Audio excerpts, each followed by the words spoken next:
For real? Oh, no.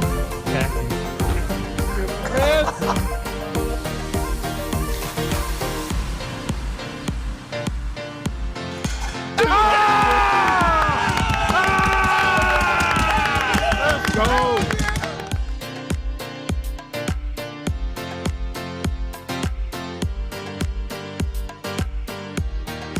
Boston.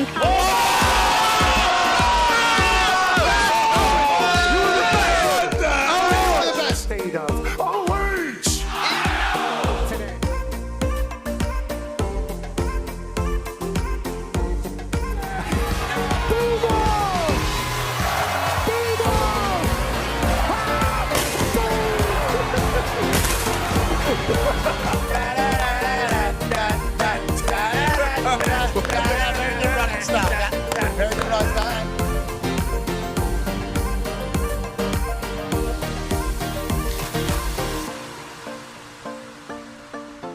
In Berkeley, California. You got it.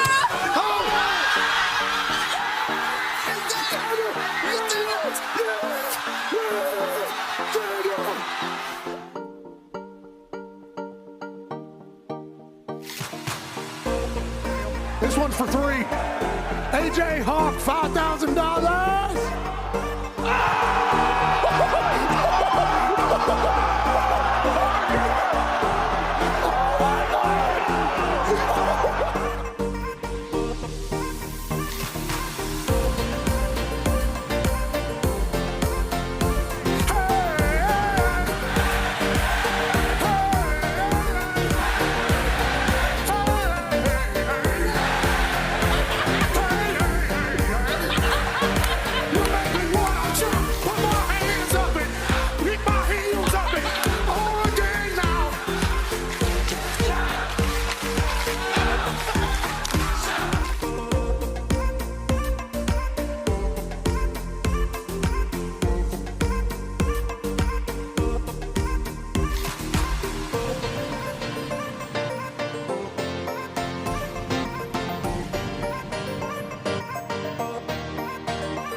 USA, USA, USA.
The following program is a collection of stooges talking about happenings in the sports world. It is meant to be comedic informative.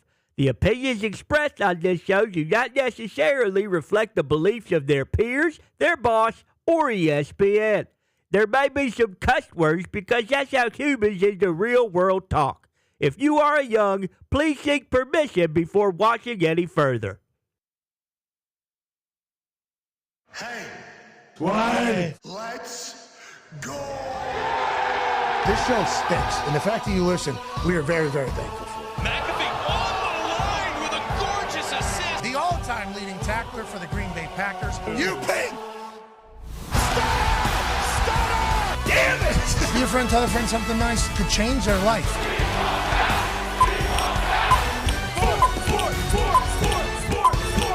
Hello, beautiful people. and welcome to our humble abode, the DraftKings Thunderdome. We got a jib on this Game 4 Wednesday, June 10, 2026. This program starts now.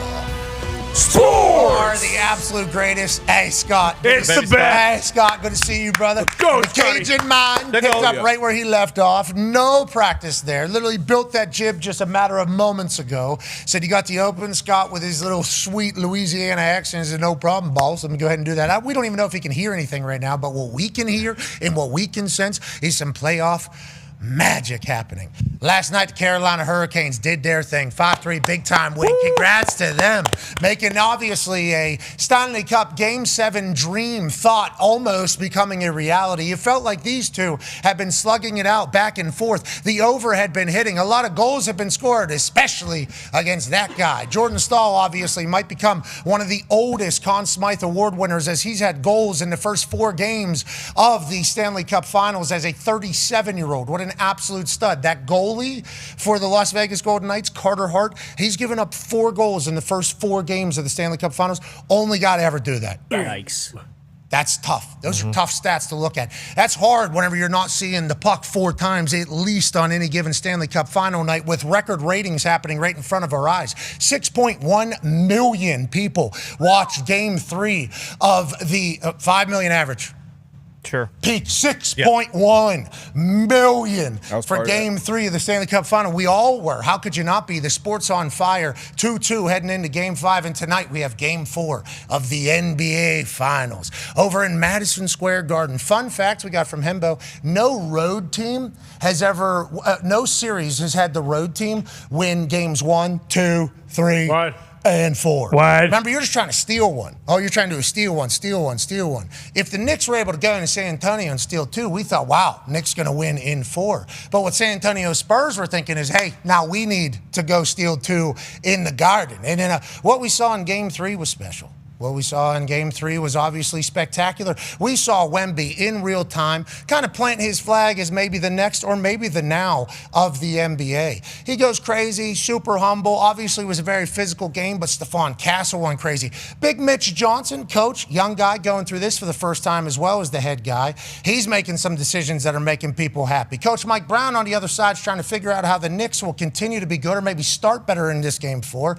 But we're potentially staring down Game 7 here. In both the NBA and the NHL. Yeah. We're potentially staring down a much more even fight in both of these series than we might have originally thought after Games 1 or Games 2. We're in a special time for sport, and we're very appreciative and lucky that we get a chance to chat about it. It's not just me, obviously, rocking brand new shirts. Amazon was, I got caught on Amazon. It was like the first time I'd done that in 6 months. Sure. I'm like, you know what? I'm much smaller now. Let's just buy a whole new wardrobe. So whatever the algo was pumping in front of my face, I was buying now. I was not even sending a cart. I was buying instantly. Good move. Buying right now. I don't even want to go to the cart. I don't want to regret. I don't want to not do this. I want to do this now. Because there's been times I've been in there over the past. I'm not a big shopper. Everybody sees me wear the same clothes every day. Okay, it's basically a cycle. Just 5 things. I just wear it. I don't really shop much. There's been times I go in there over the years and I'll do the cart and I never check out.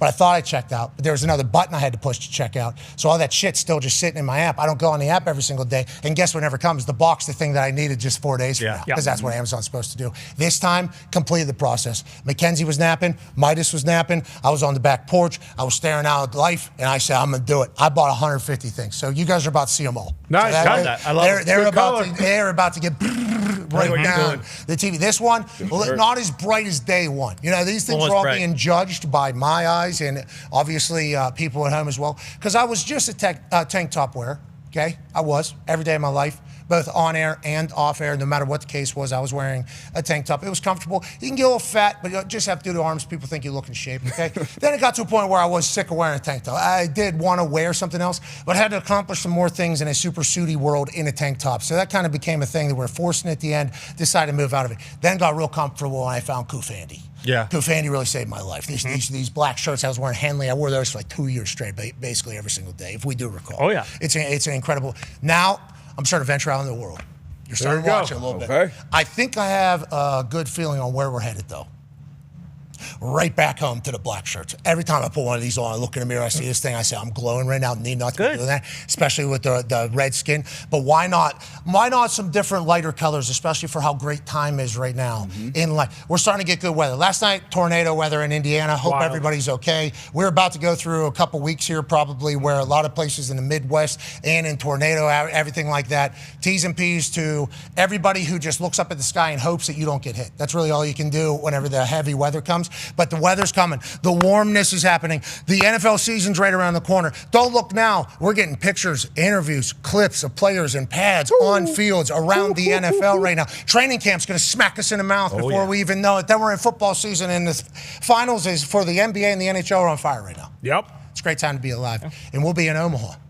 Hell yeah. Boom. We'll be in Omaha on Friday. And you know, Omaha is a special place. Yeah. That West Virginia has never, ever gotten a chance to really go and experience. And on this beautiful day, it's an honor for us to say that we're going to be there as well. It's not just going to be me heading out there, obviously. The Toxic Table at Boston Connor and at Ty Schmidt are going to be out there. Boys, can't wait to get out there and experience like sport history. Isn't that what it feels like? We're walking into like a movie.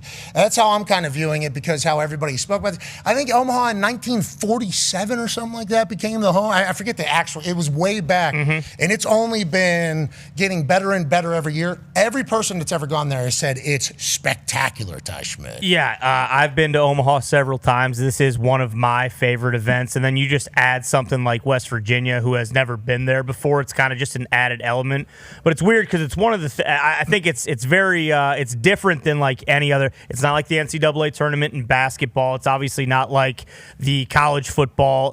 The environment is just weird because you like look at some of the teams that are playing. You know, West Virginia's making their first appearance, and then you got places like Troy, and you know, I mean, I guess that would kind of be the only other one. We have a couple other blue bloods there, but it just it's hard to describe.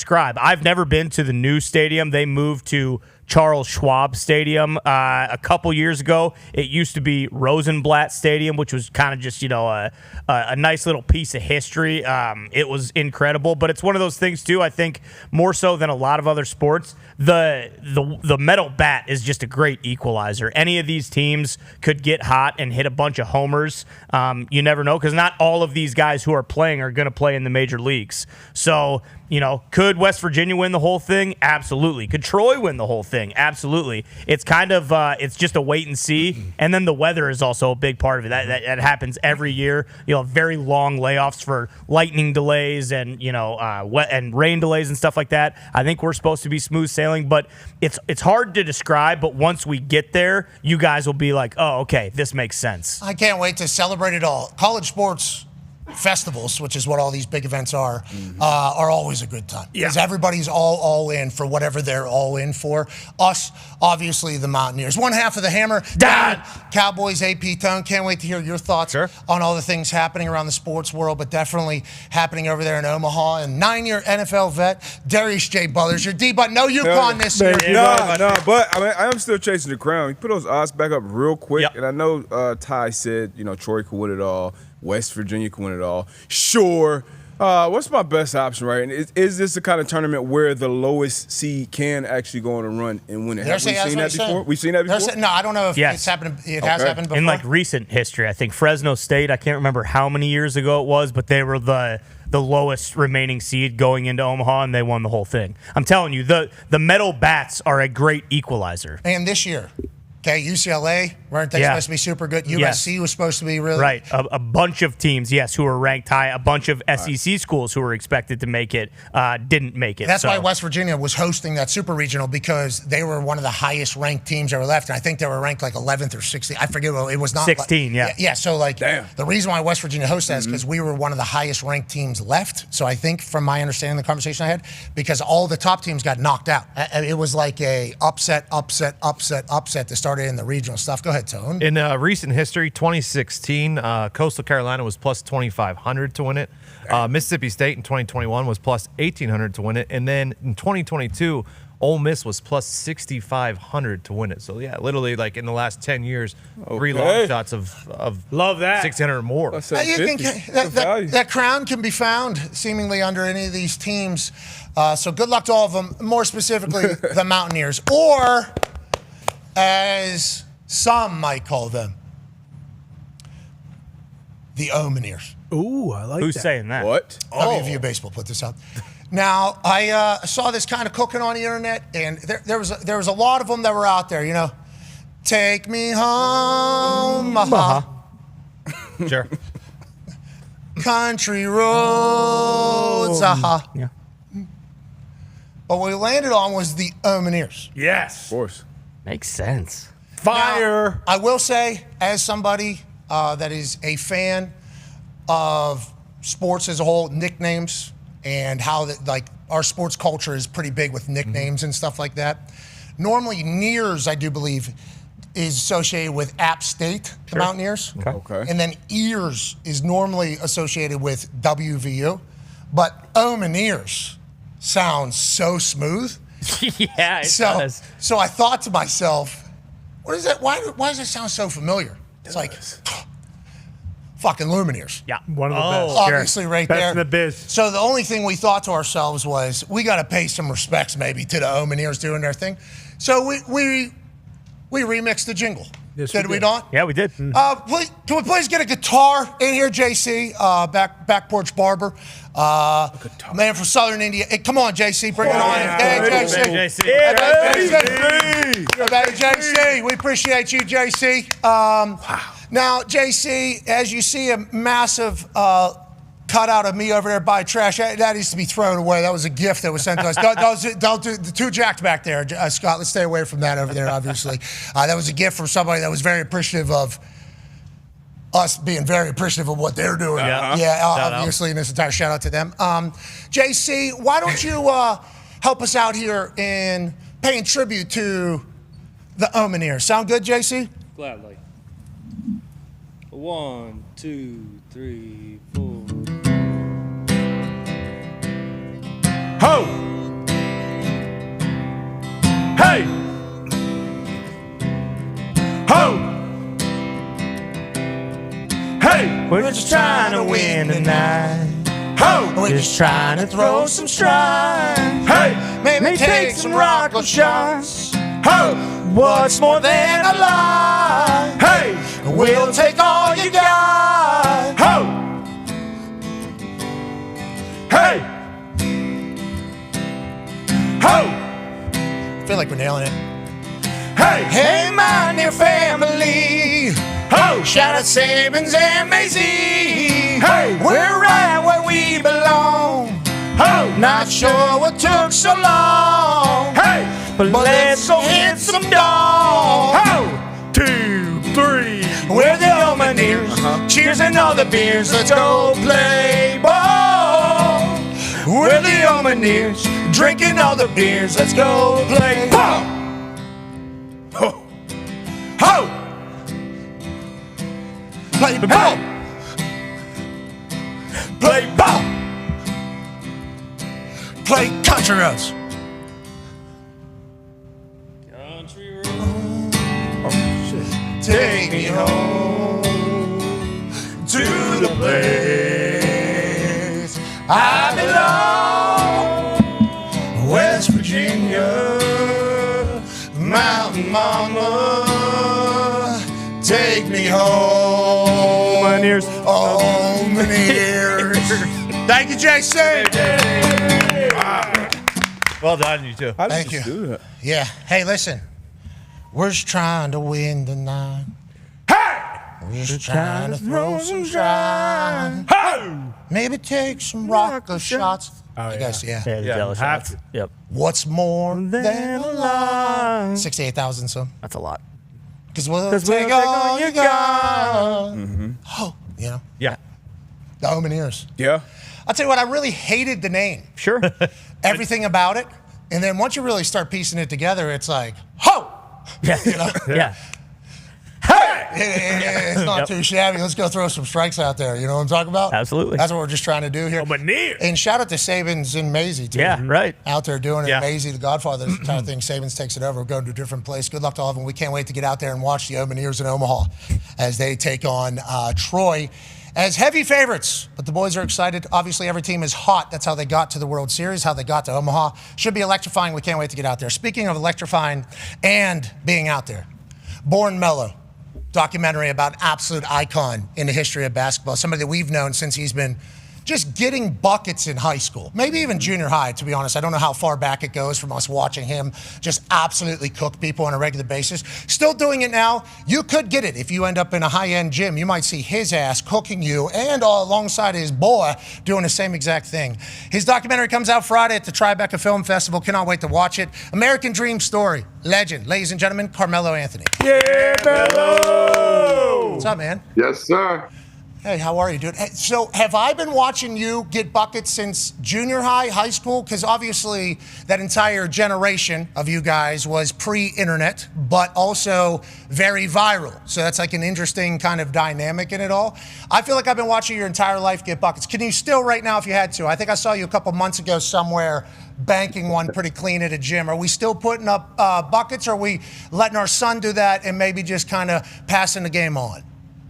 We're passing the game on verbally. We're passing the game on, but also as far as allowing my son to just go and just take what I've done and built, and just instill that into him and what he's doing today and what he's trying to get better at. But to answer your question, Pat, I can still shoot the ball, I can still dribble, I can still get out there and boogie if I really had to. But I don't have to no more. It's good being a fan right now. Yeah, life's pretty figured out, but it is nice to know in the back pocket that just in case, something happens. It's like riding a bike. It's like riding a bike. You get off the bike a little bit.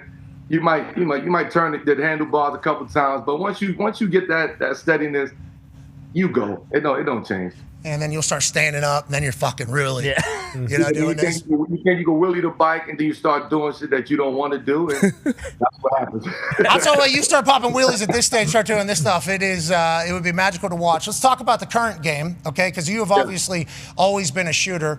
Steph Curry comes in, they win, him and the Splash Brothers up there. The entire game becomes like, hey, 3 points are worth more than 2 points. And it felt like an entire generation just started working on that. Now, the stars that we're watching, Brunson, SGA, Wemby, all the guys mid-range, they're all working around the hoop. Do you think that is a cyclical thing that happened on purpose, or do you just think that's where we're at with hoops right now? I just think it always comes back to that mid-range game. And I think in the post-game, the postseason, you see so many threes being shot. You see so many threes being taken. The pace is super fast. And then once the threes are not going, then now the idea is to take the best shot. And a lot of times when teams run you off the three, the best shot is the mid-range shot. And you start to see guys who are effective in the playoffs and right now in the finals using the mid-range shot. So as much as they say the mid-range is gone, it's not. And it's the most effective shot that you could possibly take because it's a rhythm shot. It's you have to get your feet right. It's a difficult shot to take, which is why a lot of guys don't want to take a mid-range shot. But once you get it, it allows the game to be so open for you and to think the game differently. I appreciate the fact the way you're breaking it down makes me feel like, in these big games, you got to be able to hit the mid-range shots. Like that's what you're going to have to do. In football, it's running the ball. Like everything was like wide open with throw. But if you want to win a playoff game, if you want to win games that matter, you're going to have to be able to win. You're going to have to be able to run the ball and stop the run. I like the fact that basketball is seemingly the same way, especially in these massive moments. You got to be able to play tough hoops. Let's talk about what we're seeing right now with Wemby. Is he getting treated differently? Are they being a little? Is that like Lambeer or whatever the hell is back? Lambeer's back in hoops. Is that what we're doing right now? Do we think he is getting more physicality, and because of that, refs are letting more go in those types of games, or do we think this should just play off hoops? I just think that this is finals hoops. This is not even playoffs hoops. This is the end. These are the best two teams right now in the NBA trying to win the title, trying to win the championship. So by any means necessary, we got to find the edge. We got to get the edge. And if it comes down to the best player on the team pushing the other best player on the team, then yeah, that's what we want. I like the fact that Wemby did that. No, we're not having that today. We don't come set this screen. I'm getting you out of here. So the physicality of that, I don't think that's even about being physical. I just think that's a mindset that Wemby understands. He's on the road. He's in Madison Square Garden. He's on 7th Avenue, and he got to show up. And he's letting it be known that he's setting the tone. He's setting the pace. What I would have liked to see was somebody on our team, on the Knicks team, jump in there and say something. Whether I ain't saying do nothing stupid, but you have to protect our asset. JB is our asset. You have to protect that asset in those moments. Wemby can't push JB like that and just start laughing at him. To me, he's very aware of what he was doing. And if you look at that clip, forget Wemby and JB. Look at Cat. Look what Cat is doing over there. So it's happening to everybody. Yeah, Johnson and Cat were banging underneath. Big time. Yeah, and Cat had been dominating the one-on-one with Wemby, so they actually move him off of there, put Johnson in, 6th man of the year. He can come get some fouls, too. He certainly upset and disrupted Cat throughout that game. I thought it was a good play by Mitch Johnson. How have you thought this series of hoops has gone? Because there was a stat from Hembo earlier. No road teams have been able to win games 1, 2, 3, and 4 in the NBA Finals. So obviously, when New York goes into San Antonio, we think to ourselves, the Knicks are going to come back to the Garden and sweep the Spurs. Spurs thinking to themselves, okay, they got 2 here, we got to go get 2 there. It's crazy that might happen because obviously it's never happened before in the Finals. Do you think that's possible? Do you think the Knicks just kind of clean it up from what they had in Game 3? Like, because at second quarter or third quarter, they had 42 points. Second quarter, they had 42. Second quarter. They had 42, which was franchise record or something like that. It was like, oh, they found it. And then coming out of half, it was like they lost it again. And it was like did the Spurs make them do that? Like, do you think Spurs have what it takes to go back-to-back here against this Knicks team that hasn't lost back-to-back since when? I don't know. Yeah, who knows? Before April 23rd. Right. I had 1 kid at that time. I got 2 kids now. Yeah, that was a whole different, that's a whole different world. But what do you think about the chances of getting 2 in a row on this Knicks team, let alone 2 in a row in the Garden in the Finals? Well, I think the old way of looking at a lot of these kind of win-loss situations in the playoffs is out the window. Losing on the road, winning on the road, I think all teams who consider themselves great feel like they have to win on the road, and they know they have to win on the road. If you look at San Antonio in the postseason, they've done this every series. They start off slow, and then maybe they figure something out. And maybe Game 2 or Game 3, they figure something out. And then they expound on what they figured out. And even though they dropped 2 at home against the Knicks, first 2 games, they still feel like they're going to win this series. And when you have that confidence as a team, with Wemby at the helm, that approach coming to in Game 4 is totally different. There's no pressure on them. They really feel like they can win this game. Now, on the flip side of that, the momentum that the Knicks were able to garner in 13, 14 wins, consecutive wins, that momentum is gone now. That loss, diminishes that momentum. So now how quickly could you respond to getting that momentum back is what I'm looking for in Game 4. Okay, so talking about getting that momentum back, in football, we have a term that says, like, winning is a good Band-Aid for all the bad stuff. And then once you lose, all the bad stuff comes to the forefront again. Mm-hmm. Jalen off by, I don't know, an eighth of an inch. You guys shooting hoops. It's crazy what falls and what doesn't fall, and what could fall and what doesn't fall, and how far one does fall before it comes out sometimes. It's a crazy game. But he was dribbling a lot. I think the amount of passes or something like that they had in Game 3, very low. But if they win that game, I think it's okay, right? Because Jalen is supposed to control the game. They lose the game. Now people are saying he's being ball dominant. What do you think they go to? What do you think Coach Brown goes to in Game 4? Do you think we should expect more of that, or kind of just what are your expectations there of Jalen? I think in Game 3, Jalen came out trying to put the Spurs away. And we up 2-0, first game at home in the Garden. There's a lot of energy surrounding this game, and outside the arena, inside the arena. So he understood, I got to come to play. I'm going to do everything I can to try to get us up 3-0 and win on our home court.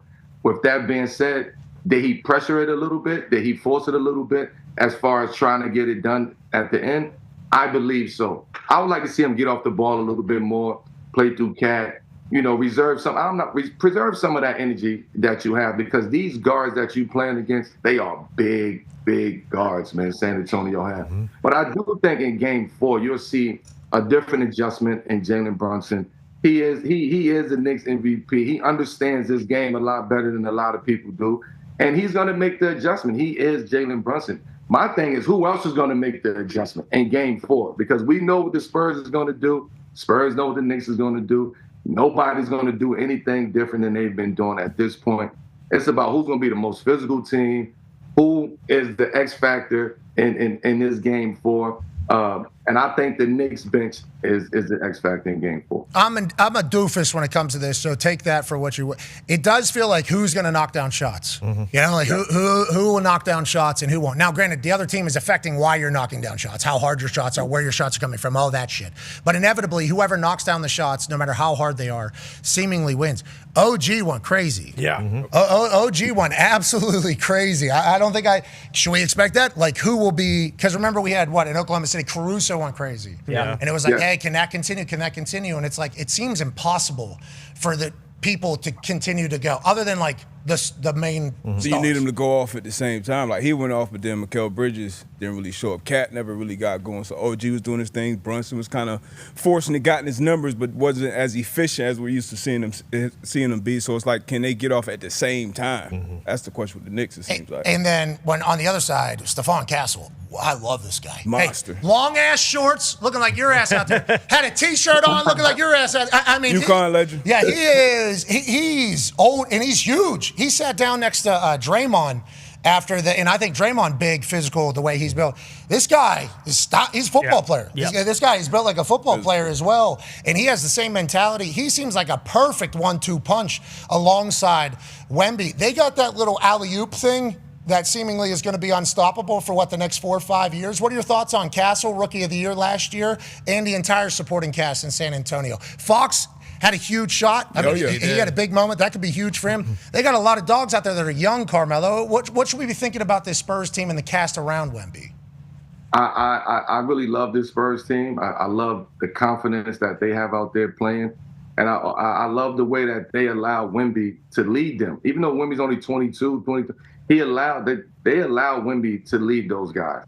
Stephon Castle is an amazing player. He understands how to play the game. And he's a dog. When I'm talking about a dog, Stephon's a dog. He don't back down from no matchups. He take on all the challenges. And he can lead, too, in his own way. And that 1-2 punch between him and Wemby is starting to be it's starting to look very, very good. And we're going to see that for a long time in these next couple of years. Yeah, the Spurs supporting cast is amazing. You don't know who is going to just come at you in waves. Dylan Harper, Fox, Vassell, Keldon Johnson, Cornette off the bench. They just come at you in different ways. And their bench haven't had a great game yet, right? So you're talking about having a great game that we've been accustomed to them having in this postseason. They haven't had that game. So I'm looking to see how their supporting cast of Wemby is ready to go in Game 4. But what they've been doing all season long has been phenomenal. Yeah, and you look on the other side, what I was going to say is I almost cut you off. I apologize. Never cut. Why would I cut you off while you're talking about this? You know more than I do. But the other side, Brunson and the boys, they're going to be around for a long time. Oh, yeah. And then you got Wemby is going to be around a long time. SGA and them are going to be around a long time. I mean, Boston's going to be around for a long time, it feels like. Obviously, the Pacers, they're jumping right back in this thing, going to be around for a long time next year, right? You know that? Yeah, sure. You know that, Melo, too. Yep. Yeah, exactly. We're all on the same page there. I like to hear that. But it does feel like there's a young, because obviously your generation carried the league for a while. And we're watching Braun right now try to figure out what the hell he's going to do somehow still at that age. It's ridiculous. I don't know how he goes about doing it.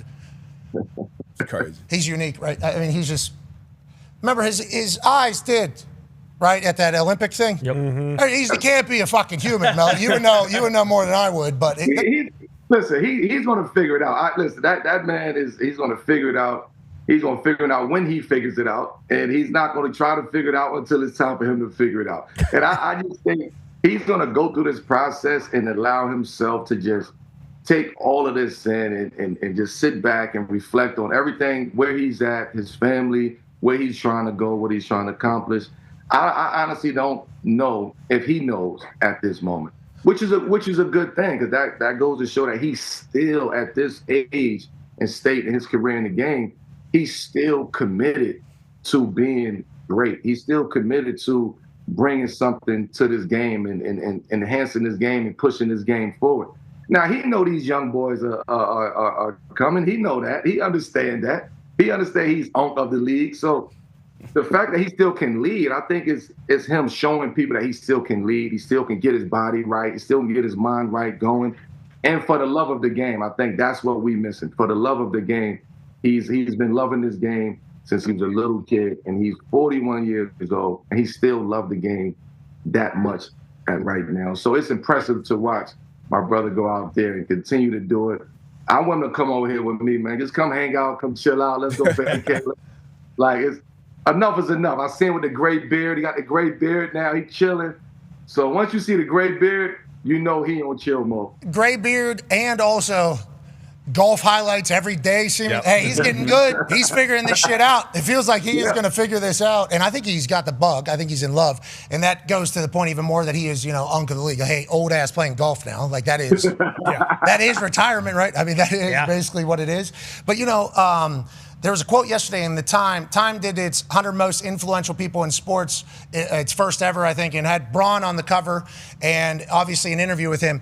And one of his quotes is legendary, just absolutely legendary. I'm not taking nobody over me, says James. There's no question, but I think Mike will say the same thing. The rest of the soul, Kobe will say the same thing. Magic will say the same thing. Bird would say the same thing. Shaq could say the same thing. The late, great Wilt, Kareem. I don't think none of us are going to take somebody else. If there's a general manager and he's eyeballing all of us on a baseline with the number one pick, it's going to be hard not to take me, champ. Okay, that's a great question. Yeah. I don't know what the question was, but that is a great answer to whatever the question was by Leslie Dickstein here.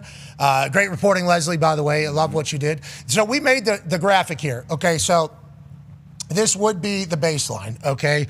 So Larry Bird, 6'9". I think we learned that today quickly. 7'1" Shaq, 6'9" Magic, 7'1", 6'6", 7'2", 6'6", and then 6'9" for Braun. I mean, that is a base. First of all, I like this team's chances. Yeah. Okay, I like what this team. They would go 80-2 in that stupid website, but yeah. Yeah, somehow they would have a loss somewhere. Somehow they would have a loss in there.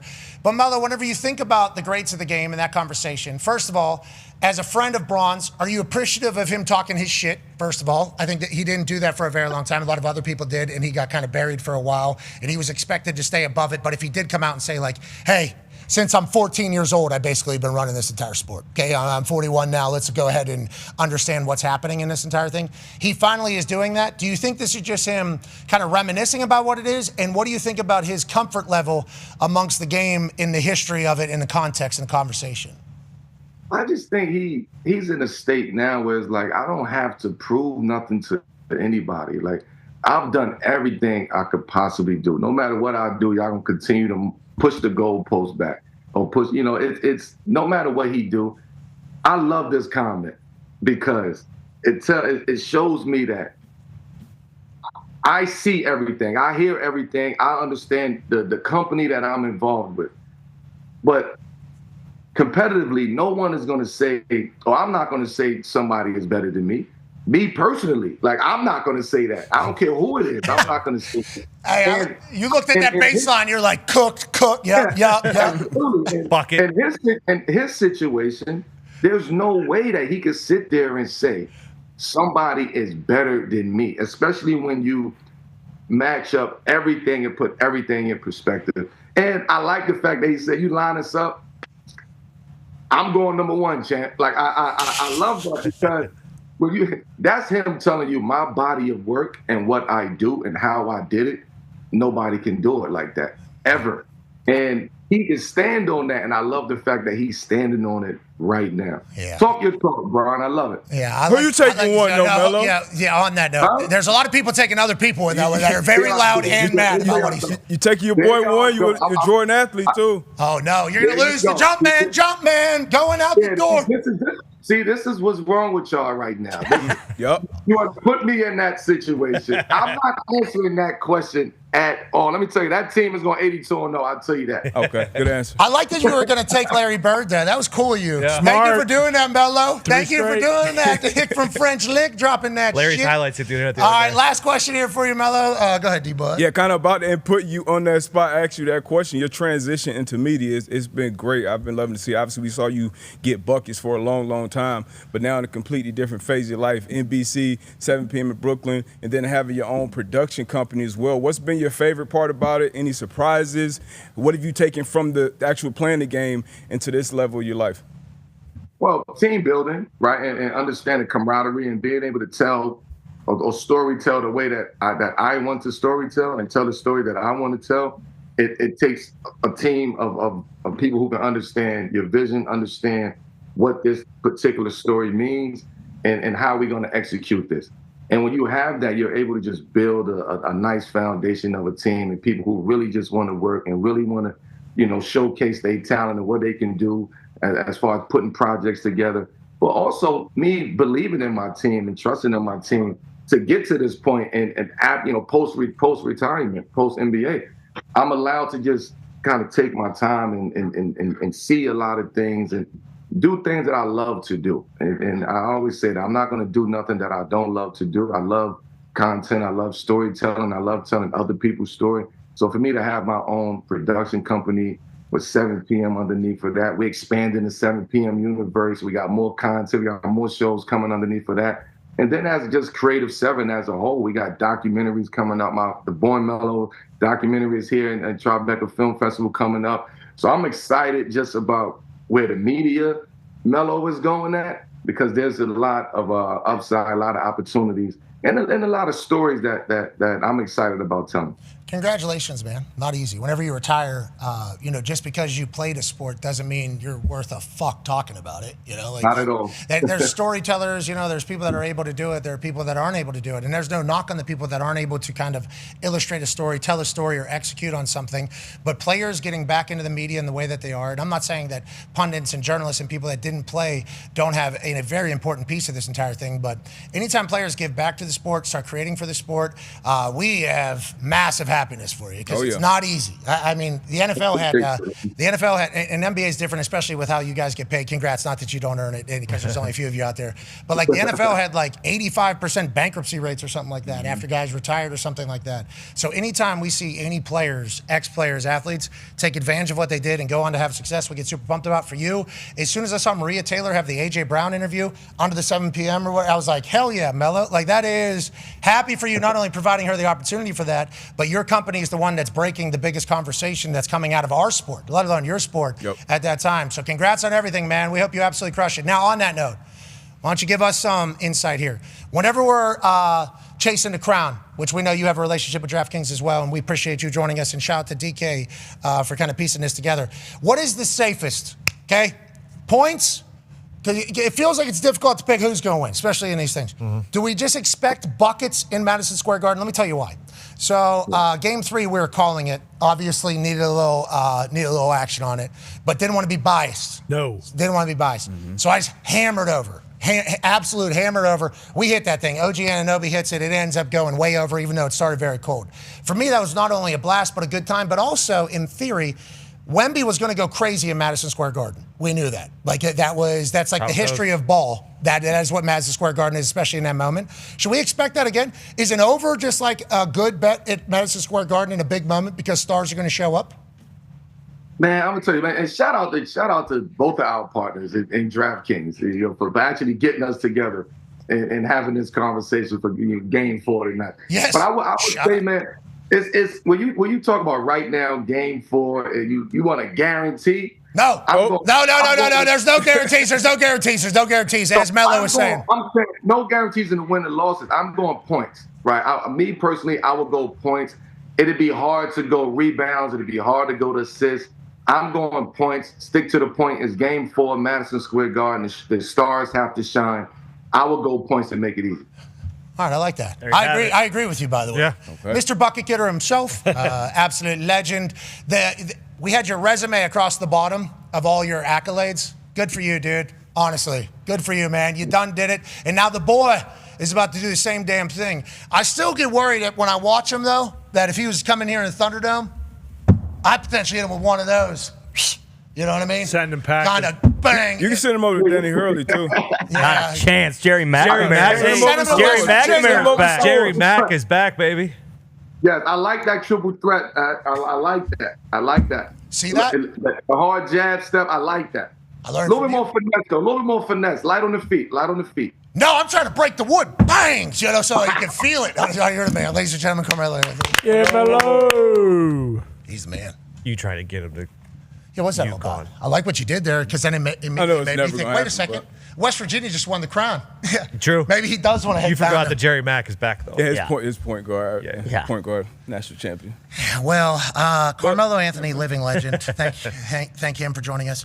We'll also take a trip on that banana boat in second hour to Chris Paul. Okay. Here we go. Okay. Nice. We did try to book all the others. Turns out golfing, maybe doing some other stuff. Yeah. So we got half the banana boat on this particular program. So we can consider this a way back Wednesday. Yeah, I think definitely. we get him to make a pick. Melo The actually baseline? not a banana boater too, just to clear his name. Huh? I double checked this morning just to see. What's that? Melo was not a banana boater. Oh! D Wade, Chris Paul, LeBron, D Wade's wife, I believe.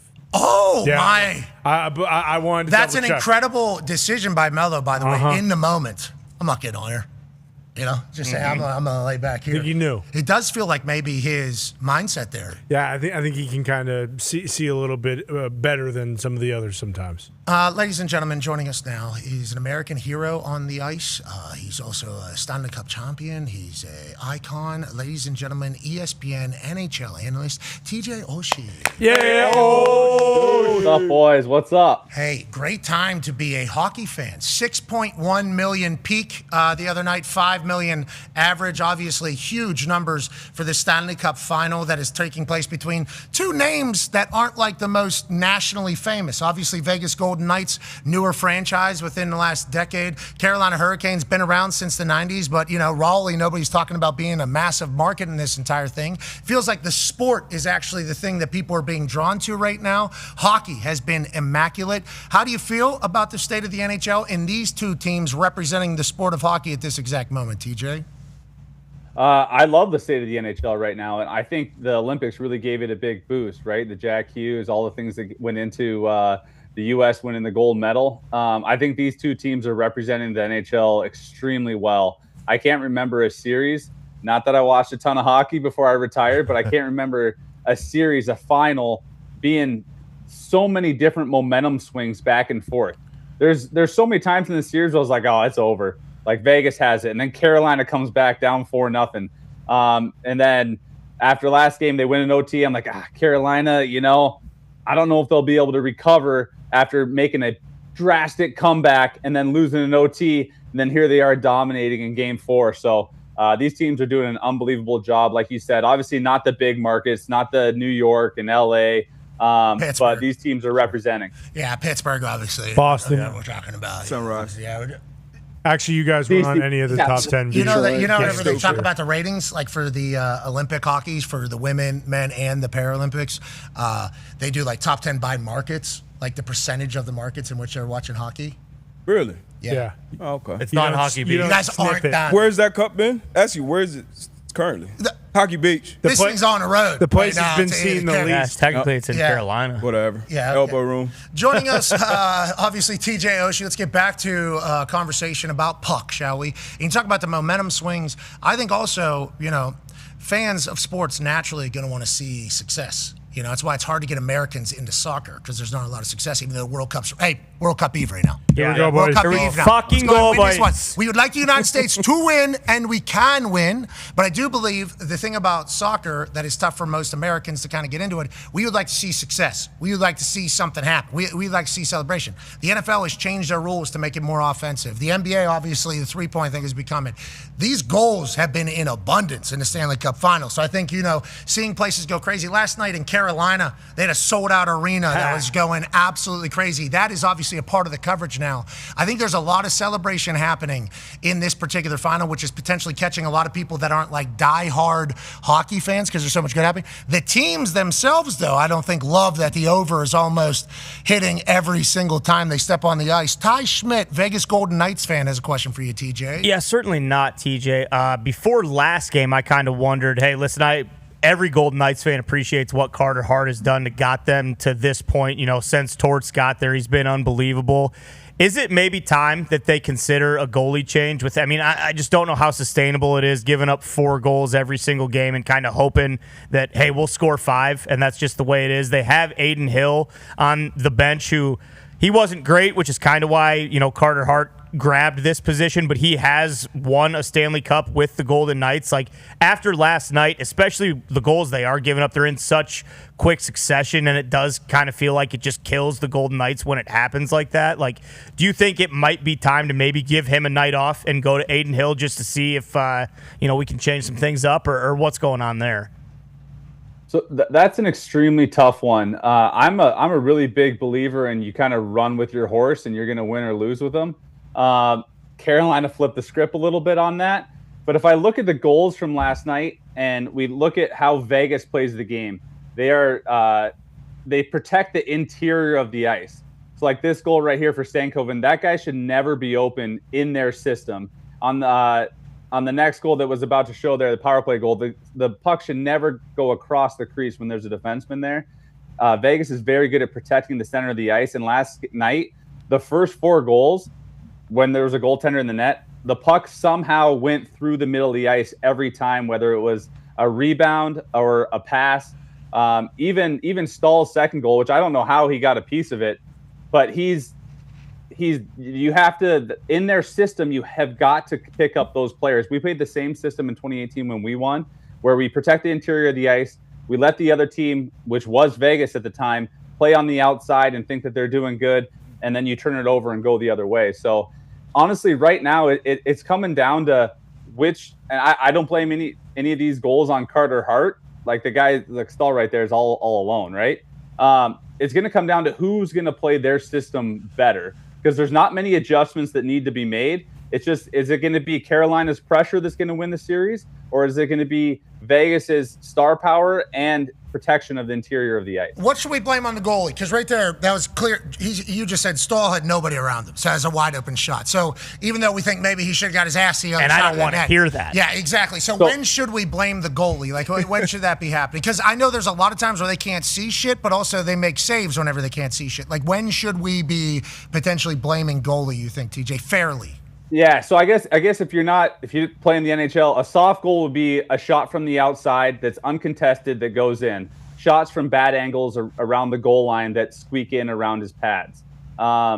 Those goals, you could go to Stahl's second goal and the one that we saw where he's falling down and hits in the back of the net. 3 seconds before that, Shea Theodore threw the puck up the middle of the ice, turnover blatantly in the middle of the ice. So it starts there. Now everyone's scrambling, everyone's out of position, and Stahl ends up being by himself. So there's no way that you can blame that on Carter Hart. If anything, I'm sure Shea Theodore right after that goes up to him, taps him on the pads, and say, "That's on me. That's my fault." Okay. A huge mistake at that moment of the game, but I'm not blaming the goaltender there. Carter Hart's their rock back there. He's got them to where they are. I thought they should have started Freddie Anderson this game. Obviously, I was probably wrong about that for Carolina. But a soft goal is uncontested. It's ones that he should save 99 out of 100 times, and multiple of them start to squeak in. Okay, that's when the team and the boys and the coach probably starts going like, hey, okay, maybe we take a break over there. Maybe we go take some pads. Maybe we go to a different town at a lower league. Okay, maybe we do that until you figure out how to stop those. So they up the middle ones, the ones that are contested, the ones that are like kind of maybe somebody else's fault. We don't blame the goalie for it, and they're probably not doing it in the building as well, if I had to guess, right? Carter Hart obviously hates himself. Okay, I assume that's how a lot of goalies are. I assume there is a lot of those feelings whenever there's anything that goes by, because I think that's an isolated position, from my understanding. Pitchers, golfers, goalies, kickers. Yeah, tennis players. Like isolated with your thoughts. I assume he's very hard on himself. If I had to guess, that's kind of how goalies are. Is that accurate, TJ? The goalies are probably very hard on themselves? Oh, yeah, extremely hard on themselves. And honestly, like, I don't even know if we'd be having the conversation if it wasn't for Carolina coming back down 4-0. Carolina took Freddie Anderson out of the game, literally just to be like, hey, we're not going to leave him in here and get this onslaught of shots and all these chances. We're going to give him a break. I would assume Rod Brind'Amour wanted to bring him right back in the next game, thinking the game was a little bit out of their hands. And Busty comes in and plays unbelievable, and they find a way to get to overtime. And it kind of changed the momentum a little bit. I don't think that was necessarily the plan for what Rod Brind'Amour wanted to do. He was more so protecting his horse from sitting in there while the team wasn't playing very well. And so if the team was playing great, if Vegas was unbelievable last night and Carter Hart let in 4 goals, like absolutely you have to move on. You're in the Stanley Cup Finals. You're trying to get a ring. You're trying to get your name on the cup. But in those instances, in those goals, I just don't see anyone blaming Carter Hart. If anyone, I'm sure Torts runs an unbelievable meeting, by the way. I had him in the World Cup. He's pointing out every single one of those mistakes and probably saying, you boys better be thanking Carter Hart that we were even in that game. Okay, so hopefully Carter Hart is not, dumping on himself like you kind of wanted to do. No, because I'm not saying fans are blaming him either. We talked about this earlier, though. He served a 20-month suspension. I wonder if he's not just like tired, like mentally exhausted, physically exhausted. Like he hopped right back in, and I don't know. I mean, I'm not a professional hockey player, but I assume that when you haven't played for that long and now you're on the Avalanche, just had the Avalanche. Yeah, exactly. Like that. I don't know if maybe just like one game, hey, just kind of reset your mentals, and then we'll get you back out there. But it sounds like that is a pretty fucking idiotic thing to say. No, yeah, certainly.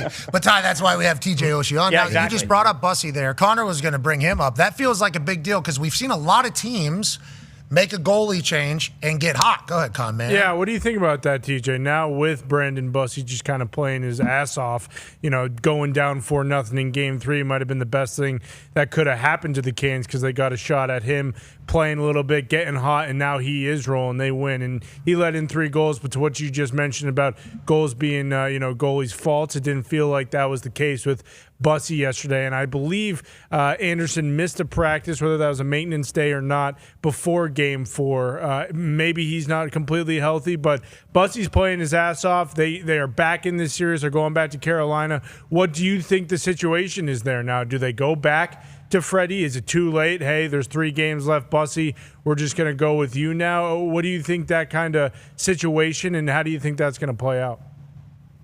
Well, as of right now, you got to roll with Bussy because of how well he's playing. And think about the mental side of him coming into the game, right? This is the absolute dream of playing in the Stanley Cup final.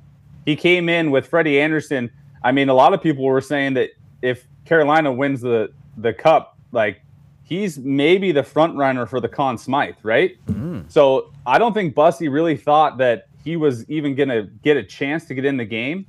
And so now he's playing with so much desperation. He's living out his absolute dream right now that maybe didn't look like a possibility as they went on this run that they were going on. So I think you roll with a hot hand right now. I don't want to necessarily contradict myself a little bit with what Carter Hart's doing. But kind of sounds like it, TJ. But he came in when the score was 4-0, and he hasn't left the net yet. So it's a little bit different, as if Vegas would have pulled Carter Hart last night, and they came back and won in overtime. Then we'd be having a very different conversation. That's pretty good. Look at that. Look at those shoulders. Look at the movement. Hey, bro, I like that. Bro, I ball hockey. I played goalie before. Because, somebody has to, right? We're not going to play if we don't do this. Who's going to do it? Nobody. What's that? Boom, top in. Yeah, right. Chink. Boom, slapper. Boom. That's what I'm doing right there. And then I got the pads on, too, so I'm dropping that thing. Boom. Right there, pal. See that? How's the flexibility? He's a big butterfly guy, How's the hip flexibility? Well, TJ, I can't touch my toes. And a lot of people would say my flexibility is my Achilles heel, as some would say. Mm-hmm. So getting me from one side to the other is a bit of a problem, but I do a lot of... I trust the stick. Butterfly the legs. I bet you have a hell of a kick save. Yeah, you're and a beauty. Yeah, right. More of a Hasek type style. Yeah, I did have the Hasek. Mm-hmm. This thing, right? Wasn't he one of those? Oh yeah. He was a clean cage guy. The cage over the little boxy. Clean cage. We got to bring that back, I think. Well, that's what I'm saying. As soon as they started getting this super cool custom one, that was a big deal. That was like I remember. Tony Barrasso putting one of them on. I think it was a Pittsburgh Steeler. I think he had a Pittsburgh Steeler one that he put on. Yeah, great. And Phantom's Revenge on the other side? Phantom's Revenge wasn't around yet. Okay. Yeah, that's awesome. What a stud. What a stud. I'm always jealous that the goalies get to paint their helmets. Football players get to paint their cleats. We don't, the players, the NHL players, we don't get any of that. Yeah, but you guys are all robots. Yeah, don't think, don't talk. Just fucking do, TJ. That's what hockey players are kind of treated. We're old school. That is a real thing. Do you think that's because, like, when you're growing up in the hockey culture, that is basically impressed upon you guys? Like, hey, it's not about you. Nobody cares about you. It's about the team. Shut up. Don't say anything. Because that is a very real thing that is somehow not oozed out into what the modern world is, which is very much a attention brand building.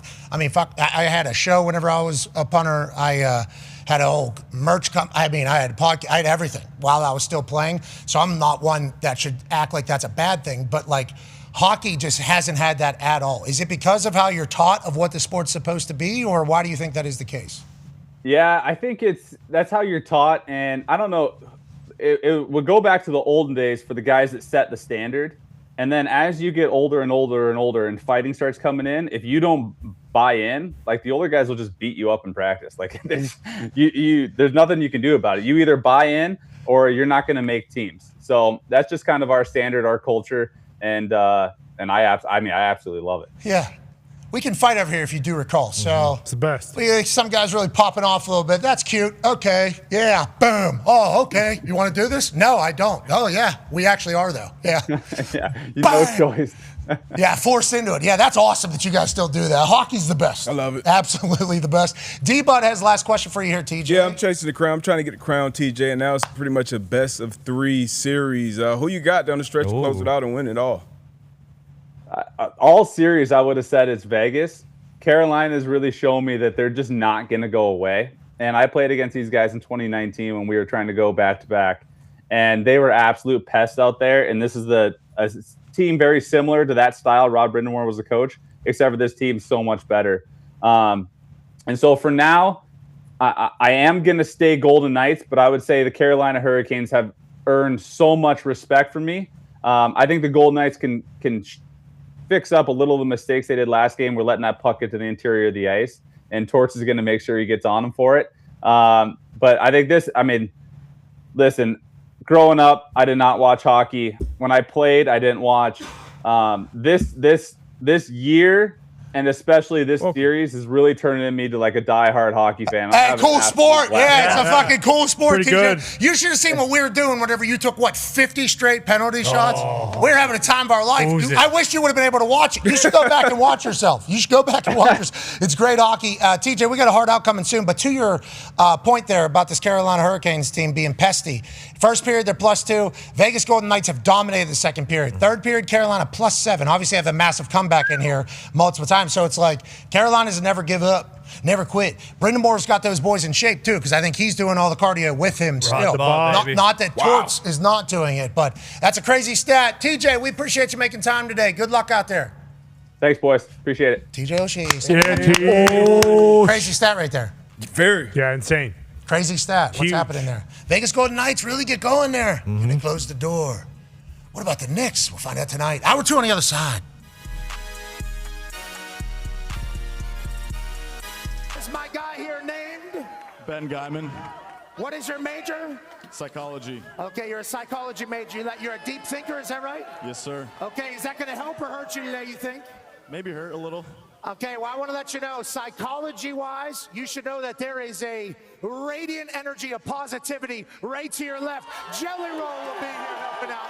So Jelly Roll said, Pat, I want to try to win hundreds of thousands of dollars for a charity in Athens. I want to kick a ball for $100,000 to give back to this community that is embracing him as a part of it. And I think I'm fixing to split the upright. Okay, how much weight have you lost now? I've lost 250 pounds for this moment, Georgia. I'm fixing to do it. All right, Ben. The kick is currently $100,000 for you. If he makes it, it'll go up to $250,000. We will also donate $100,000 to a local charity. Jelly Roll. And I will match that $100,000, so $200,000 to a local charity, baby. Let's go, Jelly Roll. Let's go, Jelly Roll. Let's go, Jelly Roll. Okay. Herbie will also toss in $100,000 to charity, which is very kind of him. Yes, sir. Yes, $300,000 for charity. Dogs! I'm still going. All right. I was worried for my tongue. All right, what can I do different, Pat? I think you could try to aim to the right if I were you. Okay, good. Or if you knew somebody that was a very good kicker, I think now would be a great time to just go ahead and say, hey, why don't you do that for me? You know what? Why don't you raise some money for this city? Then. I'll make another $100,000. We'll make it $300,000 to local charity. Okay. If you'll let me pick up the legendary Hot Rod from Georgia back here, baby. My boy, Hot Rod is in the house today. Hot Rod, it's great to see you. You look fantastic. Thank you for your service to the Colts. Can't wait to see you back in the NFL. Okay, so he'll put up, how much you put up, Joe? $200,000 for a charity right here in Georgia. Georgia. I'll put up $200,000 as well. Woo! Kirk will put up $200,000. We got a $600,000 donation, and Ben's kick will be worth $400,000. This could be $1 million here. Whoa! 33 yards. Hot Rod, potentially $1 million on the line. $1 million! Let's go, baby! Let's go, baby! Still got it. Still got it. Thank you, Hot Rod. This is very expensive. Ben!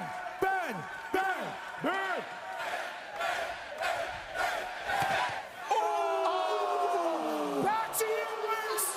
Back to you, Luis! During commercial break, there was no way we were going to be able to get out of that lawn out there without giving him another shot. $100,000, he knocks it through. Pump for Ben. Thankful for Hot Rod. The following program is a collection of stooges talking about happenings in the sports world. It is meant to be comedic informative. The opinions expressed on this show do not necessarily reflect the beliefs of their peers, their boss, or ESPN. There may be some cuss words because that's how humans in the real world talk. If you are young, please seek permission before watching any further. Hey, 20. let's go. This show stinks, and the fact that you listen, we are very, very thankful for. McAfee on the line with a gorgeous assist. The all-time leading tackler for the Green Bay Packers, you pig! Damn it! Be a friend, tell a friend something nice could change their life.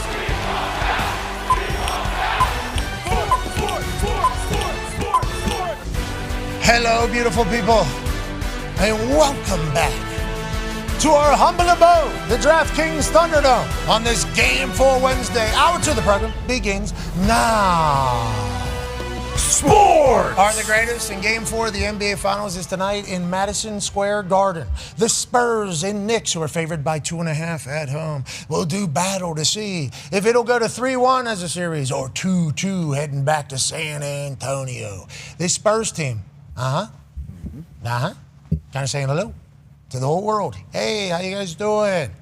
We're going to be here for a bit, maybe the next decade and a half, 2 decades. And remember, with the way contracts are set up, all of us were here. We're all going to be able to make more money if we stay here in San Antonio. And yeah, we know they're changing the draft rules because what we got going on. Can't have this many high draft picks on one team anymore. We get it.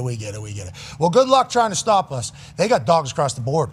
Average age is like 23 or something like that. I forget what the actual age is. What is it? It was the youngest ever to start a conference finals. Yep, there it is. 22 years, Damn. 346 days. Okay, so that's the average age. Crazy. LeBron's playing at 42 next year, if he plays. He'll be 42 years old next year.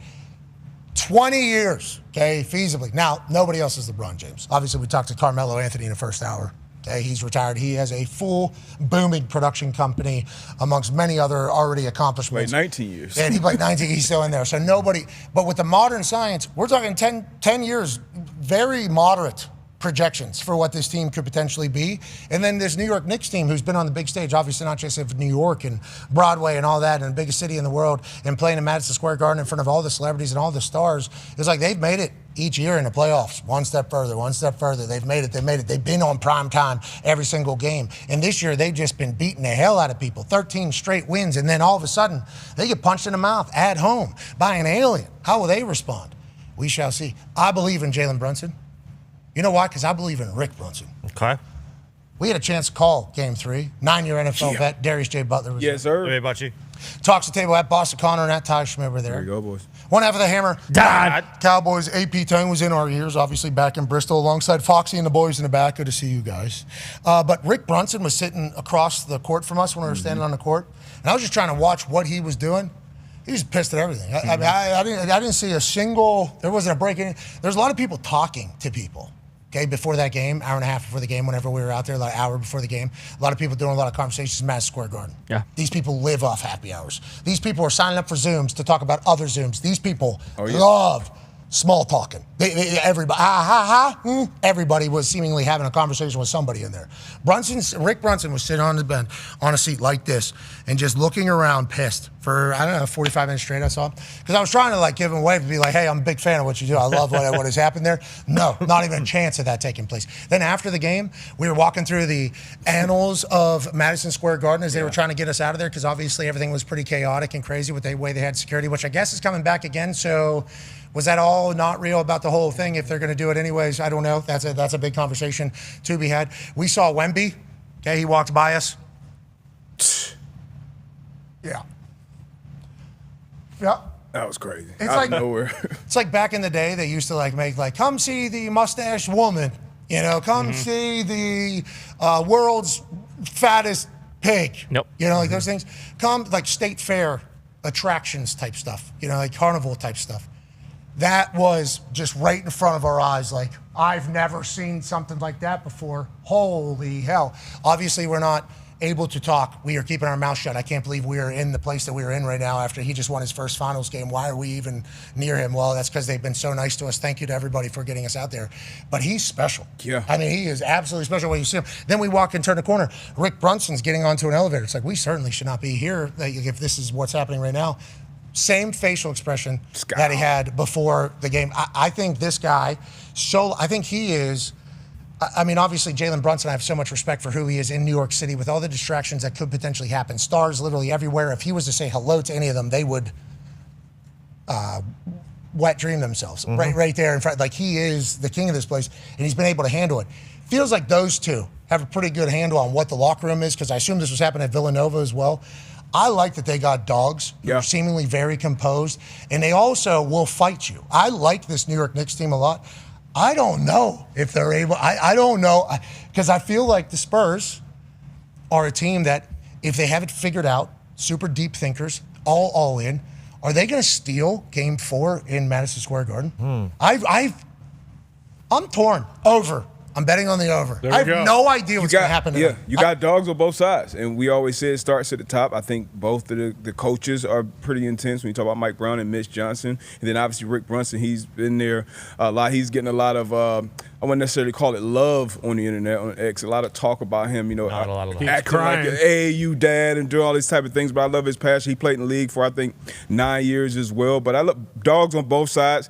You talk about Harper, you talk about Castle, you talk about Wemby. And then the Knicks, the thing that surprised me, being in the building and feeling the energy, it kind of felt like they were the more nervy or nervous team, sloppy, just throwing the ball, but just shit you don't see on a good high school basketball game. So do they get all of that out of their system and just bounce back and kind of get back to themselves and not allow the Spurs to steal 2 on their home court? That seems more likely, obviously, with the 2.5-point spread. But like you said, you never know how the Spurs team has reacted so far. Yeah, it's kind of what Carmelo Anthony said actually on one of his shows before. Sometimes in New York, there's too much energy. You, of course, want it to be an incredible building. You want it to be a home court advantage. But one of the things he mentioned was in New York, sometimes they don't know exactly what to do when there's that much energy. And you mentioned, I think the first 3 possessions for the New York Knicks were turnover in Game 3. And the energy was palpable. It was unbelievable. But you can kind of see where that does kind of play a bad role versus what you wanted to do and build everybody up. But tonight will be the best game of the series thus far. I can't wait. I don't want to act like some super genius, but I feel like at Bristol, in the middle of the conversation about the game that we're going to be a part of, which is so stupid, my brain told me, wait a minute, Wemby, Madison Square Garden, there's no way he loses this game. It just felt like that was who Wemby had been, and just the world hadn't been fully introduced to that is who he is as a player.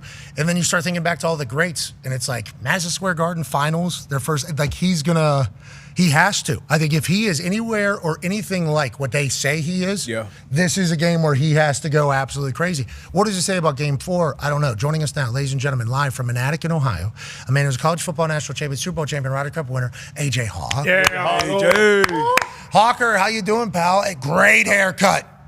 Great haircut. Big program feud tomorrow, so I had to get a cut before I came to Indy for that. But yeah, I think tonight, I have no clue what's going to happen, but is there going to be a weird drop-off with how much hype there was leading into the last game? Is there going to be, I don't know, at least the atmosphere surrounding the game? Yeah, I think I think the arena is going to be better strictly because I don't know what the prices are. I don't think the prices are anywhere near what they were saying Game 3 was. Once again, you can get $30 off. Remember, 10,700. Yeah, still right in the same ballpark. All right. All right. So, once again, use code Pat McAfee, PATMCAFEE. Spell it right. And you could get $30 off your ticket to Game 4 tonight. Now, granted, remember, fees will be applied. You're looking at about 11 G's. Okay, there's going to be more than but $30. Half You will off see. food inside the building if you have a Chase card. If you have a Chase card. So if you have one of That's a those, good deal. you get half off. Pick up the lowest. You could probably get that done in the next hour. You could probably get a Chase card with the lowest whatever to pick up the half off food inside, which you're going to want to do. It's worth it. Yeah, you're going to want to do that. Ty ate 3 to 4 hot dogs in there off his Chase card, and I appreciated watching. Kind of had to. Yeah, it felt Didn't like have a choice. New York dog. 50% off. Yeah, and it was a poopy dog too. Just to back up Ty a little. Not a good dog? No. She grabbed the worst one off the roller. And I was going to be like, hey, that one stinks. I don't want that one. There are a bunch of people behind me. I just said, fine, fuck it. I'll take that one. No, you go Fine. finger with the you. What about the Za? Oh, you think I didn't? I said, no, I want that one. I want that plump, juicy dog right there. That's the one I'm looking at. And she kind of just, like, well, actually, there's this really burnt one that no one else is going to want in the front. You can have this. Do you think it's because of the jumpsuit? The tracksuit? No, because I got a delicious. His dog looked great. It was fantastic. And I figured they were going to be fucking bending over backwards for me because I was a Chase customer. But maybe they were like, you know what, this guy's already getting 50% off. Let's give him the shittiest dog we got. So, what are you going to do? So you guys got kind of different experience. Yeah. But fantastic slices off Sbarro's, right? Yeah, well.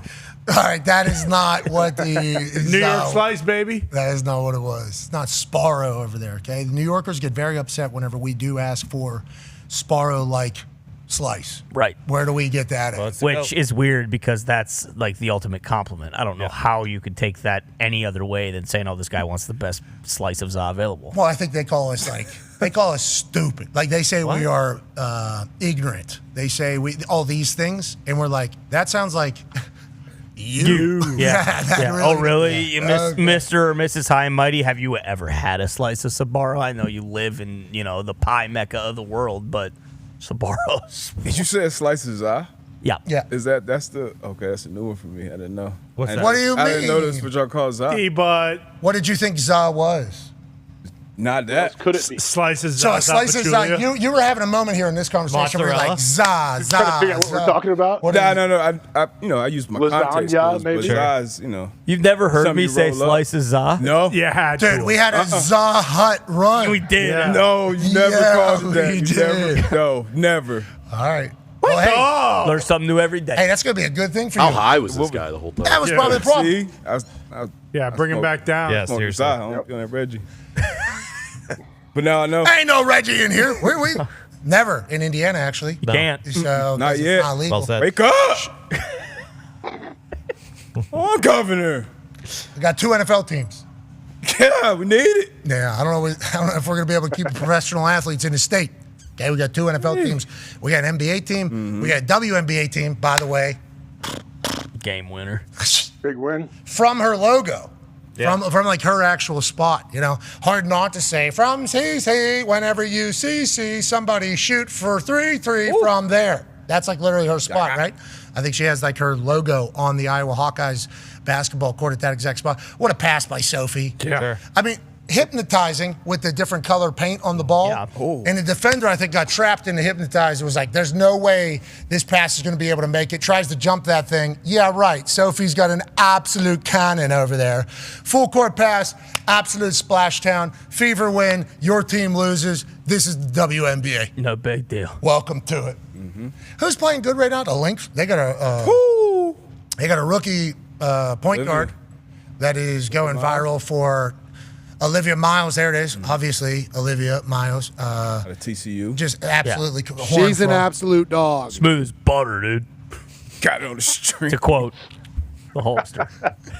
The Hulkster would watch would her say that. play, He would say that. and he would say, She's as smooth as butter, dude. Gotta be heavily Hulkster or something. Well, Yeah, I mean, he absolutely would, but I think the Hulkster, when he was sitting right there, he'd say the same thing. Yeah, he did. In his KDs? Yeah. Yeah, exactly. Right after watching Donovan Mitchell. Here it is, right? What's that, AJ? What size? Those KDs were size 23. Yeah, they were actually Kevin Durant's. I think They were amazing. they were actually his that he sent over there. Yeah, KD sent him to him. What was D-But's question? Man, I'll tell you what, I could have never guessed that you'd be wearing NBA shoes. That was Hooper? I think you said you a hooper? Had to ask him something. Loves basketball. everything I have heard and been told. There's no way you'd be wearing NBA. Those shoes right there is basically what you said. He basically said the same thing And about that- Donovan Mitchell. Yeah, that was his response. Like, how could you not be, dude? You look at Donovan Mitchell, well, he's dicing up and picking roll. He's smooth as butter, dude. That's basically what he said. Rest in peace. Rest in peace, Hulkster. Joining us now, ladies and gentlemen, is a man that is. This was his favorite player. I'm pretty sure Hulkster had a pair. Yeah, tie it in here. This is his favorite player. Every direction I was headed was not going to be a great start. I didn't know he'd be able to potentially way down the line. I mean, He's hurt all this shit. I know. I've actually watched him get disinterested twice. I get He it. is But he was also smooth as butter, dude. So it's kind of. Yeah. Ladies and gentlemen, a man who played in the NBA for 21 years. It's a long-ass time. That's a long, long time. He is now retired. Once again, we're talking about the Spurs being 22.346 days or whatever it is. This dude played 20. They still have a whole nother life in the NBA potentially, these guys. That's how young they are and how great they could be if they were able to be anywhere close to as great as this man obviously is and was. First ballot Hall of Famer, former leader of the NBPA, founder of a bunch of youth basketball teams in which he invests a lot of time and money into the future of hoops. A guy who has joined our show throughout this entire playoffs and has delivered the goods like he's done as a teammate to so many others. Ladies and gentlemen, Wake Forest superstar, Chris Paul! Hey, Chris! Chris, how you doing? How'd you feel about Hulk Hogan on some basketball analysis? Did you expect that? Y'all over there just saying anything today. Anything? That's good analysis. What the hell? That Glizzy conversation was wild. Then y'all started talking about Za. Yeah. Do you know what Za was? Did you know Za was pizza? You knew that, right? Obviously. I absolutely didn't. I was on the same lines as D. See? Over there. See? Somebody doesn't know Two Americans. That's an interesting thing we're learning here live in real time. I don't want to, this is going to sound and look like a certain thing. I don't want it to. I am strictly trying to learn something for all of society right now. Please. Okay, is everybody in on that? Uh-huh. Dirty. Have you heard Za? Where's Dirty? Well, being from Northern Virginia, a very highly diverse area, I've heard of Za before. Okay. Thank you. He said, I've been around yous before. That's what he just said. And I like that. How do you drop Za into convo, Dirty, after hearing it's a great word? Like, I assume D-Butt will be doing the... Let's go get some Za. Yeah, exactly. I assume you're sorry. You two... I would say me and the boys said, I don't know. have a Za or two and watching the game. Okay, so you will start casually. Hey, congratulations, guys. Hey, this is what sports does. Yeah. Unify. This is what it is here. Okay, let's go ahead and drop that into the conversation. Okay, let's get into sports now. Maybe tonight we'll have a Za and watch Game 4 of the NBA Finals. Can you tell me a little bit about what you're seeing from this incredibly young San Antonio Spurs team? Obviously, you know the franchise. You played there. Obviously, you understand who Victor Wembanyama is better than us. You actually just call him Vic as opposed to all of us calling him Wemby. What did you see from them? And was it inevitable that he was going to have a massive night in his first game in Madison Square Garden in the finals in his career? Feels like that's something that all greats would do. And did that feel inevitable to you as it felt for me? And what did you see from the entire team there, Chris? I think, first of all, Vic could be the first one to tell you that it wasn't just about him. It was about their team and how they had to approach it. When you're in the playoffs, you lose the first 2 games at home, especially being a young team, that can be a little bit deflating. So I'm sure with all the energy and excitement going into Game 3, they was like, we got to have this one. Obviously, statistics show that no one has ever came back from down 3-0. So they came out with high energy. Vic had a great game. But it was still a close game, so I still feel that at the end of this game, neither one of those teams can overreact. Okay, so no overreaction from either team. And I think we all kind of overreact. Maybe not us, me in particular, because I believe that Wemby is an absolute dog. But after game 2 and how that whole thing ends with him passing it off of Castle's back, the first thing I really thought of was when I think during Oklahoma City or maybe I forget which series it was, there was a 6-point-something seconds left for the San Antonio Spurs. Somebody got the rebound, and you pointed out, you were like, hey, something to look at here as we were running a replay. It was like everybody looked to the sideline, and it was in the playoffs, and you were just like, it was interesting to you that they were looking to the sideline for what the answer was, literally everybody, as opposed to having the answer already. And then you see that Wemby thing with Stephon Castle. It's like, I feel like we're watching them have their growing pains in the biggest stages. Is that kind of how you would view it? And how would you kind of view these types of situations that are happening late in the game for them? Yeah, because obviously I was at the game, and this situation is literally a mistake. If you watch right here, you see Jalen, he's looking at Vic's eyes, and Steph was looking, not sure if he was going to get the outlet, and then you turn and run up the court. And that's where Vic is different. A lot of big guys don't dribble the ball up the court, but Vic has the ability to do that. So I'm sure Steph, once he saw him dribbling, thought that Vic was going to bring it up the court. And I don't think they was looking to call a timeout, because I'm a believer, too, that if you just play, sometimes now everybody's sort of erratic. You have some coaches that I'm sure y'all know, they want to call a timeout. They want to draw up a play. But in those situations, that also gives the defense an opportunity to put their best defenders on the floor. So I love that Mitch trusts his guys. He was going to let them play. That's sports too. It happens. Do we think the late game stuff, though, will be something that they're able to carry? You know, like Vic will learn from that, like every moment we're watching them fail, is this something that teams learn from? Like, are these calluses that'll carry them? Because we're talking about their age, 22, 346, whatever the date is, 346 days. It's like they're so young. This team's going to be for the next, it's hard not to get excited about the next 20 years for these teams.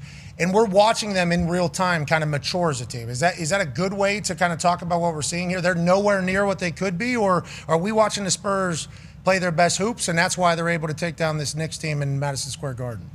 You definitely watching them make their growing pains while they're still in it, but those guys know, especially with the vets that they have in the locker room, and Harrison and Olynyk and Mason Plumlee, all these guys, and Biz, but you can't look at it as we're going to get there again, right? They know that they have to learn really fast and figure it out really fast, because these opportunities don't come around for everybody, making it to the finals over and over again. So they got to figure it out. And I'm sure the coaching staff is telling them every game, every play has got to be a learning experience. We can't keep having these mistakes. I love watching them, man. I do. And it's like there's so many mistakes being made still that it's like, man, they're only going to get better. And you ask some people who they want to win. They're like, I want the Knicks to win. Why do you want the Knicks to win? Well, because I think this is their only chance. I'm like, what? They've been good the last couple of years. It's like, I think the Spurs are, but people now think the Spurs are going to win the next 10. Get them now. Yeah, now is the time to kind of get it. I've heard numerous people say that as their take on who they want to win as go ahead. That's what everybody say. I say, just a second ago, everybody was so in love with Oklahoma City, right? But you just never know what's going to happen. You never know when injuries happen, like J-Dub, hamstring injury, right? Different guys, the left-handed guard ended up going down for OKC too. You just don't know what's going to happen. Trades happen, front office stuff happens. So that's why you really have to try to seize the moment. And I'm sure both teams are looking at it that way. But when you're young, you feel like you're always going to get there. I remember my third year in the NBA. That was my first time making it to the playoffs, and I thought I was going to be named MVP. I thought I was winning MVP that year. We was in a team meeting. One of the vets stood up and was like, hey, guys, really take advantage of this moment. We might not get back here. And I'm sitting there like, you might not get back here. They about to name me MVP. What you mean? I'm going to be here every year. And the next year, Tyson Chandler ended up getting hurt. These different guys got hurt. Trades happen. So you really, y'all know, you got to go for it right now while you're in it. Yeah, for sure. I much less importance to anything happening on the field. Made to the Super Bowl is a rookie. We were undefeated until, and I say we very, very, very, very lightly. The Indianapolis Colts team that I was on, undefeated until they chose to lose. Okay, so they chose to lose. I remember that. Yeah. That was my rookie year. Then we go right to the Super Bowl. Crazy. Then we're in the lead at halftime. Okay, obviously they hit that onside kick. Everything kind of happens in the second half. Pick six. We end up losing the game. I walk in the locker room. It's like, man, all right, we'll be back. Hey, all right, let's fucking. It was like, no, that ain't the way anybody's looking at that right now. I'm like, what do you mean? We're fucking unbelievable. We didn't lose until we chose to lose, and then the second half just got unlucky there. And they're like, no, they would. And then 2 years later, we were completely defeated. We almost won completely defeated. And there was a conversation from outside looking in. These guys are trying to lose. That's how bad of a football team we were. These guys are trying to lose so that they can get Andrew Luck. It's like, no, I think we're earning it. I think his team's pretty ass out here, you know? So it's like, you do have to like very much take advantage of it. And obviously Wemby will. That's kind of how he looks at it. But I think for the Knicks, they've been so close. Fire coach to get here. And now there's a lot of pressure on them. Go ahead, D. Absolutely. To that point, too, with the NBA, it's been, 8 different winners or something over the last decade. So, yeah, that's crazy. But Jalen Brunson, it's been a lot said after Game 3 about his play style. Over-dribbling, the ball not having that energy, and I think Himbo even had a stat as far as passes per game throughout the series so far. What's your thoughts on Jalen Brunson in Game 4, any adjustments the Knicks need to make? Jalen is fine. I say it all the time. You have Monday morning quarterbacks, people who will be loving this thing about you when you win, and then as soon as you lose, everybody want to dissect this and that. He playing against a very tough team. You're not going to have a great game every single night. And Jalen is unfazed. He's going to continue to play. But this is why the Spurs are here too. The Spurs got all these defenders, Steph Castle, young fella Dylan Harper, Fox, all these different guys. They put Carter Bryant in there, my boy Julian Champagnie. He defends. So this is the finals. It's not going to be easy. That's why everybody want to see this. But Jalen is somebody I'm not worried about. Yeah, tell me about the passes per game stat or the dribbles, because I think I heard Mike Brown said when we were at Golden State, we wanted James Harden to have 1,000 or 10,000. I forget the number. 1,000. Yeah, I saw that. I forget the number of dribbles. You, as a point guard, obviously, is that a stat that's being monitored? Are the number of passes per game something that is being like presented to you as a stat that's good or bad as a point guard? Some teams, they're not bringing it to you like that because you have a style of play.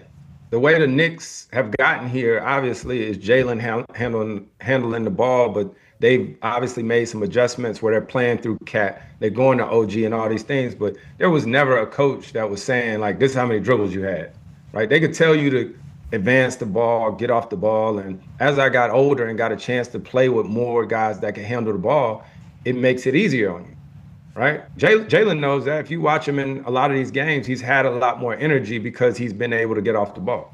Okay, how many dribbles, do you know the amount of dribbles that you would average in a game? I mean, that's Man, no. Probably a lot, though. Probably a lot. But it's they have a stat, as y'all know, for everything. There's a stat. This is what I learned in being in the NBA that long. You will play against a team that's got 14 wins on the season, right? When you get ready for that game, a coach will tell you, like, hey, guys, this team is the leading scorer of the first 3 minutes in the third quarter. Hell yeah. Right? Oh, yeah. You're like, oh, okay. Okay, we better be ready. Oh, football, they got that too. Oh, yeah. They got a stat for everything. They can make the stats look a certain way for whoever you're playing. But Oh, really? Stats are on both teams? Who's counting the dribbles? Is there a human actually counting on the dribbles? That would be a tough job. Kurt Goldsberry. Oh, that's genius. Genius. You saw that they came up there? Genius. IQ. Genius. Genius IQ did it? What it just... Oh, did you see when they put the play up there? So you see that? Genius. Is that like AI situation doing it? Yeah. So in every arena, there's cameras or whatnot. Every single arena that's showing your movements everywhere you go in the game. So it shows how far you ran during the game. You can go to see that.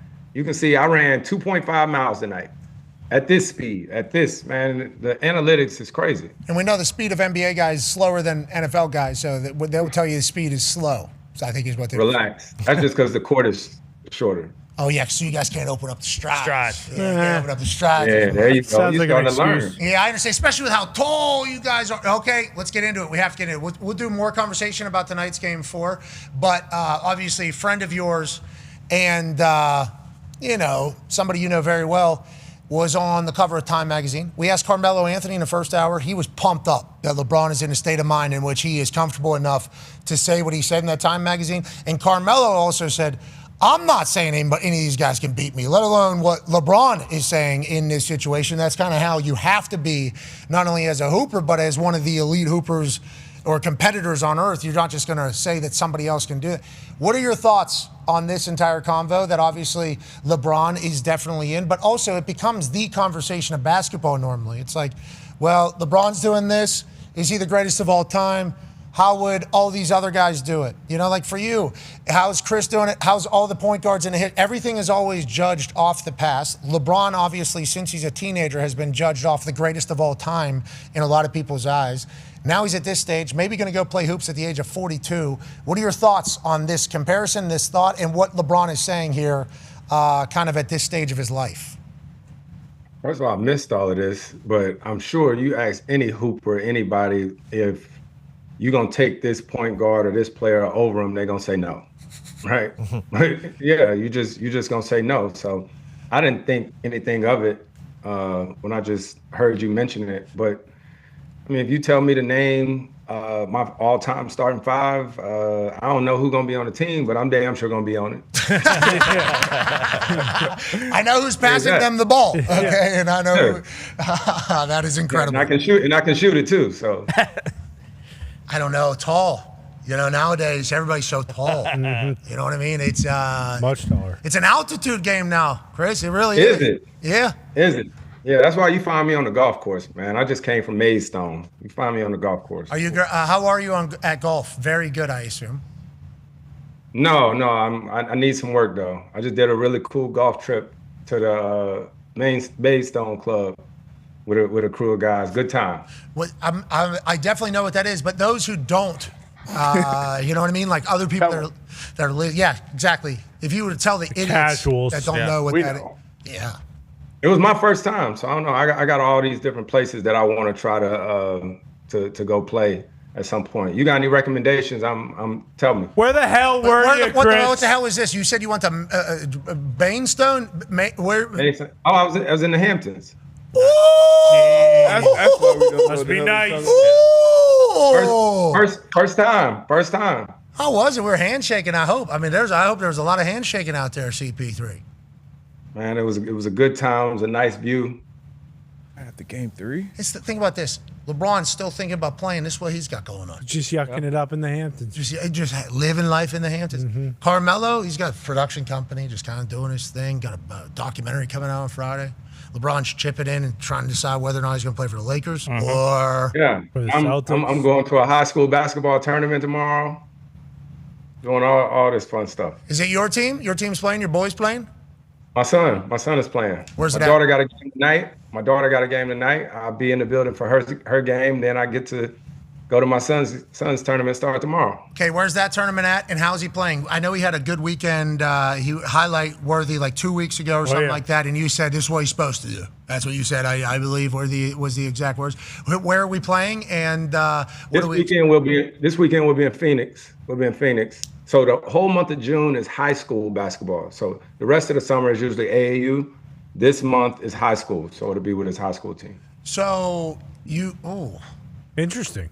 That is. Yeah, kind of take a little break and then come back to the high school. So how many tournaments? How many tournaments does the high school? 4, I guess, because there's 4 weekends in the thing. Man, it seemed like it, but this is where I say sometimes people are a little overdoing it. You know, there's no break, there's no off season, so you got to figure out how to manage that. Yeah, because I guess because you're young, you're just able to do it. But at some point, right, you assume they'll catch up, especially with how much basketball players are. Oh, yeah. So much running from such large dudes. Okay, let's continue to chit-chat about what's going on. Go ahead, Con Man. Yeah, Chris, speaking of large dudes, it felt like at the beginning of the game of Game 3, the Spurs were essentially just telling Wemby, hey, go down below the basket. We're just going to throw it as high as possible. You're going to grab it, dunk it, and we're going to win. I think he had like 9 points in the first quarter doing that. Why don't they do that more? Is it just simple-minded to think, hey, if Wemby's 7'5", if we throw the ball as high as possible just towards the net, he's going to be the one to come down with it, and then all of a sudden we're set up on the post perfectly? Or is it much more complicated than that? And do you think he should be down below the net a little more than what he was doing the first couple games? Man, it's funny. Before I got on here, I was on a group chat with all my homies that I grew up with, and all of them was like, man, he's 7'5", just throw the ball in the air to him and let him dunk it. And Yes, that's what we're saying as well. The homies, it sounds like, have good brains over there. Listen, it's not that easy, right? It's not that easy. First of all, you can't be in the lane for 3 seconds. First of all, Karl Anthony Towns is, how tall is the cat? 6'11", right? Yeah, so 7'7". guys are leaning on him, and even though he's 7'5", when he reaches his arm up, if you throw a pass, the other guys can still jump at it. They can get it. And then you're just not standing there. Now, when Vic rolls into the lane, you'll see a lot of times he just points up and the guys try to get it to him. But I think the biggest difference in Vic, last year, I think he averaged 8 threes a game. Average shooting 8.5 threes a game. Now he averages what, 3 or 4? Yeah, that's a huge difference. Great stat here, actually, from Hembo. Wemby's average field goal attempt came 8.9 feet from the basket in Game 3, his shortest since Game 1 of Oklahoma City. 7 of 11 inside 2 feet, and a lot of those were just to throw it right up, basically, like when you play on one of those. What are those kids' toys? Fisher Price. Fisher Price. Yeah. Ones, Hey, game one against OKC, that was the 42-24 game. Yeah, so he was getting away from it. Obviously, he did knock down huge threes, and obviously we saw him pull up from the logo basically to win that thing. But like him underneath at 7'5", me, the guys here, the homies you're on a group text with, as you're watching Stephon Castle just seemingly throw it into a space like a quarterback would. It's like that feels unstoppable, and they're just getting started with that. It feels like, right? Isn't that something that they're kind of changing? Is that an innovator? Is this a game-changing thing that's about to take place over the next couple of years with Castle and Wemby? You saying throwing the ball there? Well, it's like it's a different than an oop. It just felt like he didn't have to have much touch. It just feels like if you just get it in that area, almost like a volleyball set, like he will just be able to just TP. Yeah, like Jackie Moon's created mom. Lob City. Exactly. She's probably thinking this is a completely different play than what I invented the alley-oop. Yeah, and you talk about Lob City. Coffee Black and Jackie Moon obviously start that. Blake and Chris Paul go crazy. Obviously, that's something. And I think the reason why we like the alley-oop is because, boy, we have teamwork and we got the spectacle. Because normally guys flying, and we're doing the entirety of it. That one, he just literally just has to shot put it to anywhere above the rim, and this guy's able to just kind of just bat it down. It's much different than I've ever. Go ahead. I don't know how much they run it now, but I tell you, it was one of the coolest things about playing with Vic last year. And we had an inbounds play where Vic would walk to the front of the rim, and I don't think they do it as much now. I hope not. I hope I ain't like just giving away their plays. But Vic would just stand in front of the goal, and he would like bend over, right, with his hands on his knees like he was tired. And so the guy would guard him would just be standing there, and I would have the ball, and then I just throw it to the rim, and now Vic just stands up. Yeah, it's unbelievable. Yeah. He doesn't have to jump. Yeah. Do that. He doesn't have to jump. Well, you can't do it every play.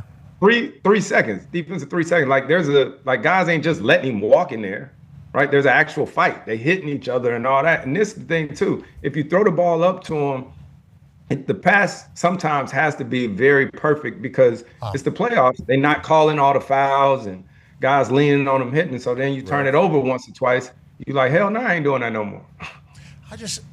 They'll call it for Wemby, though. What's that? No. Fouls. They don't. Boo-hoo Butler's back. I'm saying they're going to call it for Wemby. What do you mean? I'm sorry, you watch the same game we were watching there now? Chris, do we always hate the refs and think they're wrong all the time? Because it does feel like that is kind of a conversation that takes place all the time in hoops. I mean, in the ref tonight. Depending on which one it is. James Williams tonight. James Williams. Who? James Williams. Last game, it was Mark Davis. And before we even got on the call, the NBA guys we had with us, Perkin Q Rich, shit, Mark Davis. So now we got James Williams, and now I think everybody on net calls him Gucci Mane out there. Yeah, Gucci. So that's Gucci. Gucci, yeah. Is he good? He tried to throw my brother out of a game in Utah one time. He reffed my brother when he was in college. But, yeah, everybody cool. They cool. Scott, where he at? Okay, Zach nice, and Courtney real cool. Yeah, that's it. Yeah, okay. Zach and Courtney, two of the best. Are they going to let Wemby just throw Brunson around the court, man?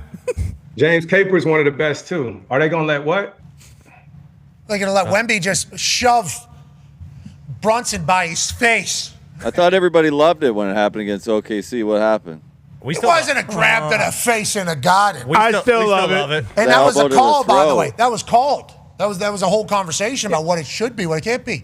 We got Wemby somehow blending in as 7'5", with the other star shot put in his face into the ground. Yeah, still That's what love we it. wanted, physical basketball. Yep, still love it. And don't you go and grab Wemby's jersey and hold on to it and act like you're not going to get Actually, he was tossed to the digging his ground. fingers into his belly button. Yeah. I mean, maybe there was a little belly button fingering going on. Yeah. We don't know what was taking place under See there. if he was an innie or an outie. Chris, we have piles in football. I don't know what you guys are doing when you're grabbing on the shirts all the time. Maybe you are fingering belly buttons. Maybe that is something that takes place over there. But there I'll was. be doing a bunch of weirdo stuff in them piles in football, though. Not really. I want to let you know. I've been in one pile. I got my hand on the ball, and then my arm almost broken. So On the football? yeah, You what? kick off. I kick it off. Boom. Okay. Return comes. He gets hit. He fumbles towards my direction. I'm like, 13 yards, 12 yards away. Scrum starts. I'm like, holy shit. Never been in one of these before. Have to get into this. So just somehow. So I dive in at the edge. That's how you get hurt. My hand gets to the ball. I have my hand on the ball, and I'm like, wait up. Football. Chris, you fucking. What? It's a football. It's American football. I wasn't on anybody's balls. Okay, I was on the football. Got my hand on there, though. And you always think about getting your hand on a bowling pile. But until it actually happens, you're not actually living through it. And I'm like, what the hell am I going to do now? Right? So I'm like, I'm going to try to get this thing, But as soon as your hand's on the ball, everybody else is trying to get the same thing. They now know your hand's on the ball. Just break your little fingies there. Just start peeling your fingies right and sideways. Boom! I was getting. They do what? Yes. They do what? They were ripping my fingers. Somebody started chopping my this is my drop hand. This is my drop hand. Somebody started little one of these, like on my hand because he's underneath there. It was like a chop on my wrist. Yeah, and then my fingers were getting from somebody else. I think was on my finger. I'm like, get me out of here! Like I actually get me the hell out of here. I don't want to do it. So then I just grabbed a couple people. Good move. I almost broke a finger. And So it worked? You just let go of it? Yeah. Yep. I gave up. I'm never going to get that thing. I realized there was 2 people in between me. They really be trying to break people's fingers in there? Yeah, God was chopping. Yeah, absolutely. Show him your hands, AJ. Mine are pretty good. And I never messed them up in I'm good. You can't see anything. It's all good. That's in a It's pile. actually pretty good. Because AJ always tried to do this to the ball. Yeah. They were trying to tell him that he had to What am I grab doing? it. He's credit carding just in there. people. Yeah, he's doing this. He loved the backside, too. I'm nowhere near the football. AJ would cut holes in his pants so that they could get their fingies in. He was knife handed in between guys. Yep. Sawing like that. Exactly. That would be all. Cutting cheeks in half. Yeah, sawing dudes right in half. I didn't do that, Chris. I did not do that. Well, it depends where the ball is, right? I mean, that's all. Yeah, you never know. I'm going to go get the ball. I'm not grabbing anything else. AJ, grab your hawk. Jeez. That's not what's happening. That was one of his nicknames. Yeah. That's not what's happening under there. Okay, let's get back to the game. Hey, tonight, I expected Wemby to go crazy. I expected the Stars to come out because the Stars were out. I expected a lot of points. We bet the over. The over hits, even though it started kind of cold. Then last night in hockey, we bet the over again. It was 5.5 or something like that. We got that pretty quick. I mean, that was awesome. So there's a little bit of an over train kind of going right now. Do we expect more buckets at Madison Square Garden on the boys tonight? Can we do that? Because we would like to, once again, hammer the over and hammer some points responsibly. And Of course. Responsibly, Always. obviously. We are going to do this responsibly. If you're 21 years or older, come on, follow along with us, but do it responsibly. We're just trying to make the game a little bit better. We're not trying to become millionaires around here, okay? We're just trying to do this thing smart. But we like the over again because it's Madison Square Garden, or do you think that this kind of shifts away from what it has been with them? No, I'm going to say that game 3, I don't remember a game in a long time being as hyped and publicized as that, right? Like the guys, they had to worry about their families and how they were getting into the arena and how, they telling you to show up 2 hours early. You couldn't bring bags into the arena and all that. So I could only imagine the energy and excitement for both teams going into that game. I think coming into this game, everybody will be a lot more settled in, right? Everybody will know, their shooting time, how they moving and getting into the arena. The field will just be a little bit different. So I think everybody, and both teams will understand the importance of this. This game, everybody always say the next game is the most important game, but there's a huge difference in 3-1 and 2-2, right? San Antonio, if we can get this win, we go back home, we have control of this series. And then if you the Knicks, you 3-1, you take a real chokehold of this whole series. You're winning the title for the first time in a long time over there in New York. You get statues on top of Madison Square Garden. Still a high ticket price to get in there, and I do think the environment will still be sweet, but it's settling in. That means they're going to make shots. Is that what you're saying? Yeah, I think they're going to make shots, but the energy going to be crazy again, though, because everybody talking about that play that you just showed with Vic and Jalen. Right. And so you got all these people chiming in. I would have did this. I would have did this, all this stuff. But when the guys are watching the game, the ball could be somewhere else. So everybody don't even know what happened. But everybody know what happened now. During the actual game, you see this stuff. You catch the end. I don't know if they showed the replay in the arena, but now everybody knows what happened, knows this play. Everybody's talked about it. So it's going to be interesting to see who comes into the game and who trying to take up for Jalen, who going to do an elbow. This is what Chris Paul just said, okay? Just as somebody that enjoys like kind of reading between the lines of what people are trying to say. Listen, in the stadium, in the arena, they did not play a replay of that, okay? Guys got their own. They didn't? No, they did not. The guys got I didn't know that. We found out via a text message like 4 or 5 minutes later, and we thought it was like maybe too late to go back because we were obviously in there as well calling the game. And what you're saying is it'll be interesting to see if like the 9th, 10th guy, maybe 11th guy off the bench is in there early. Alvarado was saying stuff. Maybe we see a little something out there. I don't know if Alvarado's the right guy to do this. I don't know if he's going to hit him in the knees. Bigger body. Alvarado would gnaw an Achilles, though, I think, if he had. Who's their Carter Bryant? Carter Bryant's a dog. He just goes in there to box out as hard as he possibly can. And also run through. Yes. Yeah, it's box out. No, because but you got to be smart too, because you're in the finals, right? So you got to be smart. You don't want to necessarily do anything crazy to hurt your team chances. But I played with a few guys over my career who sort of like, guy foul you hard or whatnot. Like Reggie Evans played on my team. Shout out the Hawks. Yeah, Reggie, listen, he might check in the game. Might keep his shooting shirt on. He came in there with a plan. Who was Tyrese's guy? Yeah, we had Josh Johnson? James Johnson. James Johnson. There it is. James Johnson, Wake Forest, go Deeks. Yeah, hey, okay, go Deeks. And also thank you for what you've done for Tyrese because, I had a chance a couple times to sit near Tyrese's family and obviously Bob Halliburton. Yeah, Big John. We love John Halliburton, but we got a chance to sit next to his family, and they were like, James is here for Tyrese, and we very much are thankful for that. And then you watch stuff happen, and it's like, oh, yeah, he actually is. Checks in with Tim's on. That is 100, because they got security. Yeah, exactly. He did. He actually did. But like their security for the team is fighting.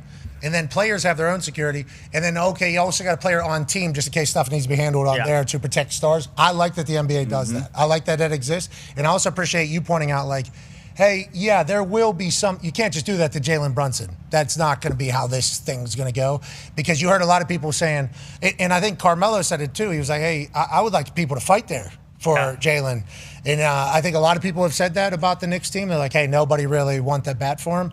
I don't think anybody knew. It was hard to know that, and somehow we missed that. 7'5" and Jalen Brunson, the story of the game. There were 3 fouls on the play, so that went into it as well. There was the, maybe a flagrant one on Cat with the elbow to his chin. There was this foul, and then there was a called foul on the Spurs, so the ball went back the other way. If Jalen did shove him in, the shoulder, belly button, wherever he could shove him, got teed up, they would have reviewed it and given a flagrant one. I think it's crazy on the review that they didn't go back and give him a flagrant one. And now, there's all this talk like it's hockey culture. We got to put in Huck Porty and police the game ourselves because the NBA officials failed to do so. That's hoops, baby. And I think Gucci would respect it. I love it. Yeah. I think Gucci would respect it. I think Gucci understands what's. I don't know Gucci well as everybody else. I looked at the picture. I think Gucci understands what's probably happening here early. Okay. The best crew, in my opinion. Take that over foul baiting. Over every Scott single Foster? day. Yeah. What about brothers? That's CP's guy. Oh, brothers, yeah. Yes. Joe Crawford. How do we get him in the conversation? We were just talking about the best. Yeah, the cool best of all ref. time. That's Like the our best. favorite ref. Yeah, Scott Foster. Every time I bet on a game with Scott Foster was reffing, I won. Yeah, that's right. How about you? I'm sure. I send him a Christmas card every year. Yeah, because fade Chris Paul. Bingo. That was awesome. He hated the way you played basketball, brother. Did you know that, or kind of how does that develop? Because you guys do have relationships with all the refs, more so I think than other sports. You guys are around each other a lot. It feels like, and the guys face to face that are reffing are there for a long time, and you guys know each other. You're kind of in the arena together. I think they view it that way, that they're a part of the game and a part of the show. I think they know that. But for instance, the Scott Foster relationship that you have with him, that's very well known. Oh yeah, that's like very, very well known out there. When does that happen? And what is your relationship like with all the other refs that aren't Scott Foster? Some of them I have a great relationship with. Some of them you talk to, communicate. Some of them just, that ain't it. He one of them. Why are we talking about him though? I mean, because I feel like we got to know. What, he just didn't respond? He didn't want to have any open dialogue like the rest of them? Huh? He didn't want to have any dialogue? I feel like NBA players are talking to the refs all the time. Is he just not I think come so. back at And you? you know what? For me, being on the competition committee for all those years, one of the biggest things that we tried to work on is the relation, like the conversations and being able to have them. Like, we all aren't the same. Some guys can play a whole game and not say anything to an official or whatnot, and people will be like, "Oh, I love the way he plays," or something like that. Well, some guys just don't care that much, right? Seriously, like, everybody is different, and you got to be able to talk in a certain way. And if you coming at a guy a certain way, an official might just be like, "Hey, all right, that's enough, right?" You got to be able to have dialogue. Now, if it's too much, get a tech. But then you got some officials, sometimes, y'all done seen them, that come in and try to be bigger than the game. Mm-hmm. Yeah, those guys are awesome. Those are Whoop his ass. Yeah. Charge! Yeah, all that. Knock it off, man. Call a foul and let's keep playing. I like that. Go left arm back. I think. Left arm and head, right arm. Yeah. You guys have personal fouls over there? You don't? What are those? No. One of those? I mean, got the good blocking. The blocking one just goes. That is the big one. Yeah. Chop to the arm, Yeah, absolutely.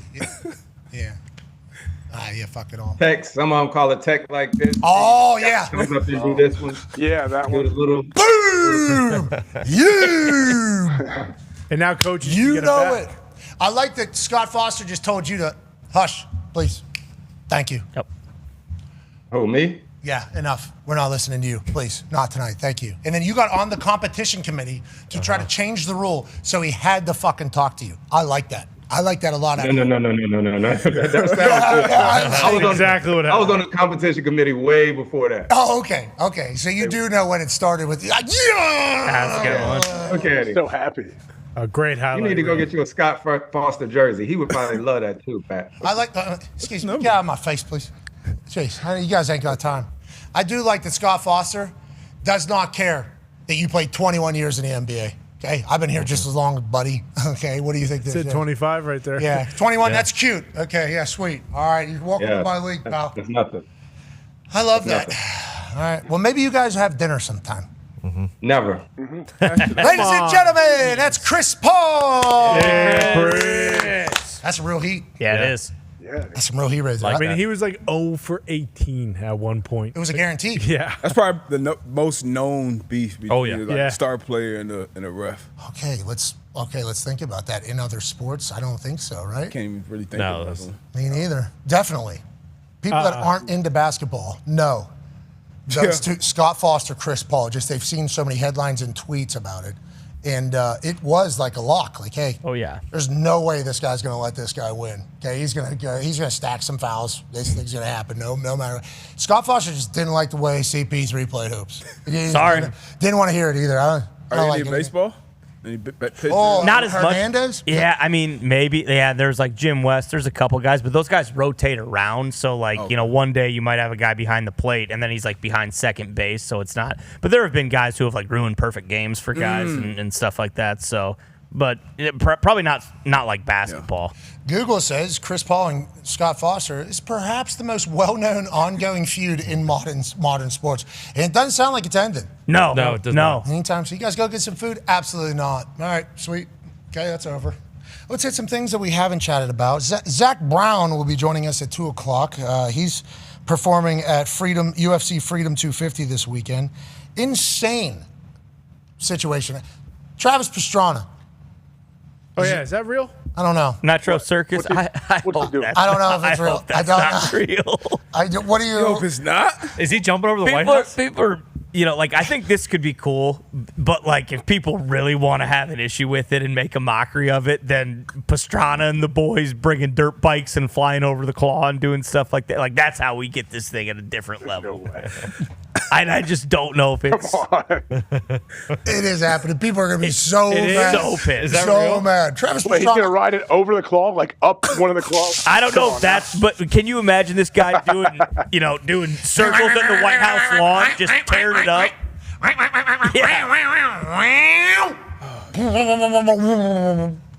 I mean, do we need that? He's going to go turn around. Yeah. And he's going to get off one of those. He's going to get on another one. Get on a rally card.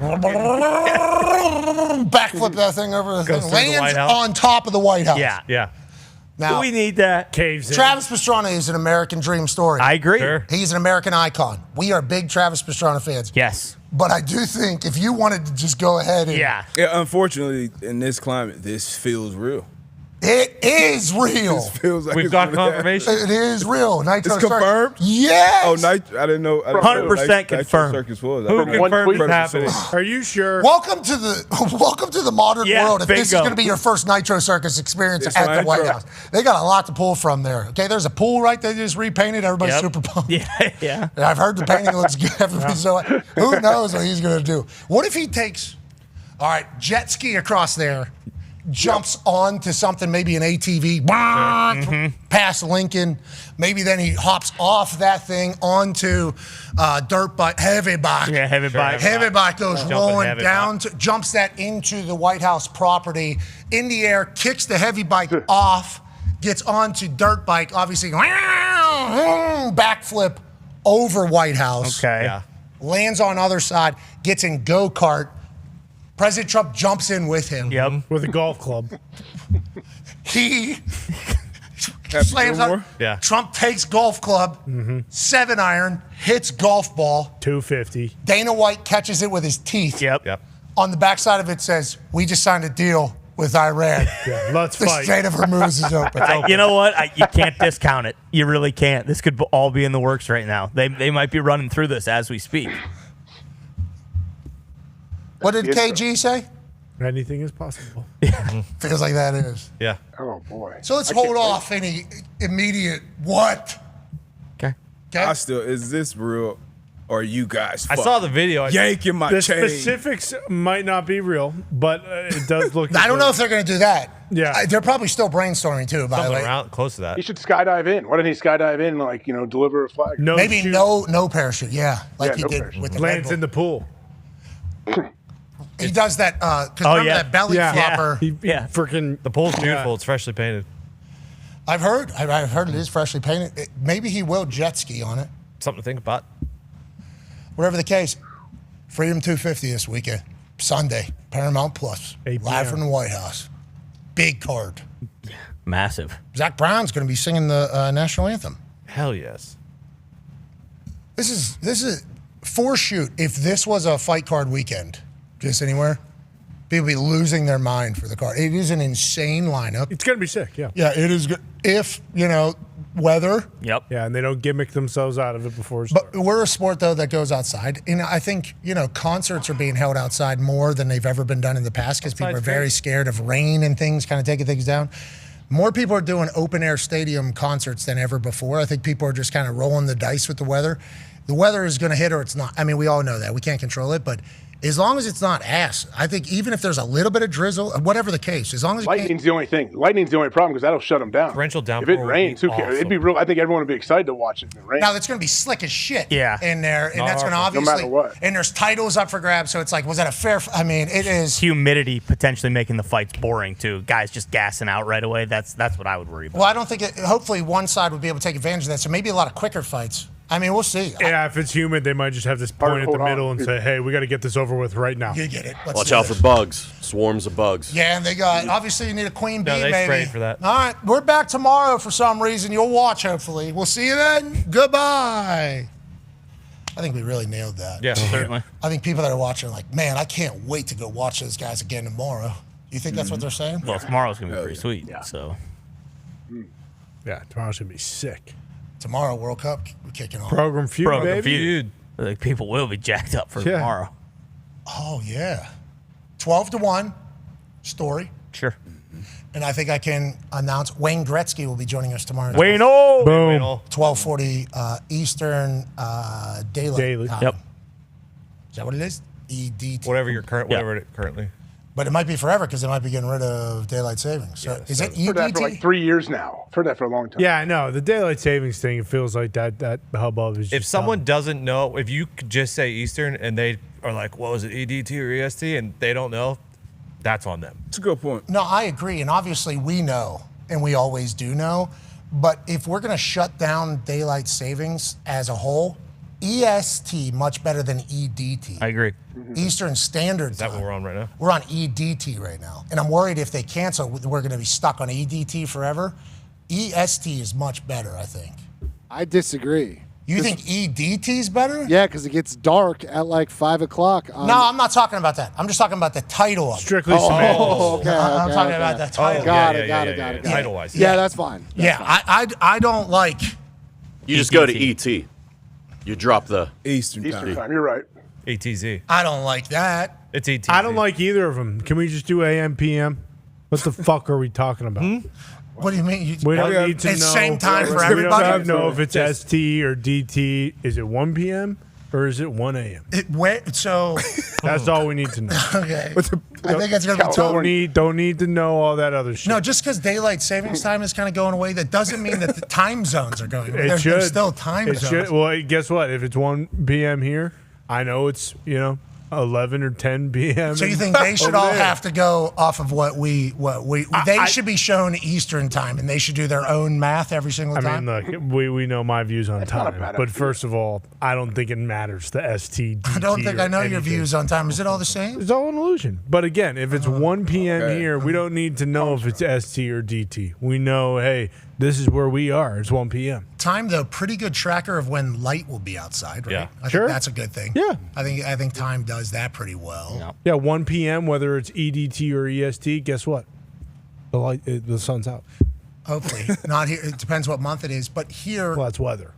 Yeah, weather's a whole different animal. Yeah, that's different. That's different. I just think EST sounds better than EDT personally. Probably because that's what we grew up on. And I would like that to be. I would like us to not do the change. I don't like the change. I think we all agree. As Indianapolis here, we're like the most Western Eastern Standard Time, Eastern Daylight Time. It's awesome. It is. We get very late suns. 9:30 right now. Yeah, you could tee off at 8 o'clock and get 9 in with light. No problem at all. Like you could do that out here because where we're at with the entirety. But the other way, when we just lose light as a whole, I don't know how that helped farmers. I don't know how it. I think that was bullshit. Yeah, I don't know how. I don't know if that was actually a thing. You think? Is there any way that we could not ever lose an hour, and we just because I really do enjoy when you get that hour of sleep back. Let's just keep going. Yeah, like you just. I like that idea. Every once in a while, it's just like, hey, guess what? You're getting an extra hour of sleep tonight. And every 24 years, it'll get back to being right. Yeah, there you go. You know what I mean? Like that. We'll just kind Exactly. of wait on. It'll be a fun society cycle. Arizona never changes. No, they don't. No, they don't. They don't spring forward. They don't fall back. Yeah. Stay. Boom. Yeah, I like a lot of things about Arizona. That could be one of them. Who gets to make that choice for them? Well, so U.S. lawmakers Thank you. revive bill to make daylight saving time permanent. So it might be the Thunderbirds in Arizona that are doing that. Yeah. But it sounds like it's U.S. lawmakers kind of doing that. 1 p.m. Eastern Daylight Time tomorrow. The second half of this program will be Program Feud, as the McAfee Show lads will be taking on the back-to-back Emmy Award-winning NFL Live crew in Program Feud. Odds are currently available to be traded on DraftKings Market. Do that responsibly. The boys are a little bit of a favorite whenever it comes to what the crowd is saying early. Okay. Now, obviously, this does sway with the bets. So this did start even, and then now the boys are favored. That's because more people are betting on them. Trading, sorry, not betting. Sorry, trading. It's a market. Trade. The more boys get traded upon, the more they will become bigger favorites. But if people start thinking, wait a minute, that Miss Laura Rutledge seemingly very smart and liked in all demographics, so let's assume that she might know sports fans who are polled. Miss Mina Kimes, she just won Celebrity Jeopardy in an absolute ass-kicking fashion. Let's assume she could figure out maybe some Family Feud sports questions. Shefty, yeah, he's relatable. Yeah, bingo. He knows. First thing you think about. Dan Orlovsky, he has normal thoughts. Oh, yeah. Jackass. Let him eat peanut butter. And then Schrags, yeah, right. He's going to know all 1,372 sports fans that were polled. Probably, so actually. he might have it above you guys, but the market is being traded in a manner in which they think you should win. I know you guys are very confident. Yep. AJ got his hair cut today. D-Bud is actually taking some leadership classes because he is the captain of the team, I do believe. How do you feel about your squad as they take on NFL Live? I mean, I feel fucking great. And I won't say who, but one of our teammates members really got the shit going last night. I wanted to play. Couldn't this sleep. morning. I could not sleep after. Ready to got run that. through a fucking wall. So yeah, we're ready. I mean, at the end of the day, we fucking know ball, and we know people. But sports though. Ball. We know Okay, if all the ball's balls. involved, we know it. Yeah, but maybe a puck, maybe. We know puck ball. Tuh. too. They better hope ain't no fucking puck. Yeah, exactly. We want everybody in on a little secret, okay? And this might be something you might want to take into account whenever you're trying to trade on either the boys or the NFL Live crew on DraftKings. Also free to play in some of the states in which it is not able to be traded as a market. AJ Hawk sent a motivational text last night. That was a 2-scroller. This has never happened before in the history of our existence.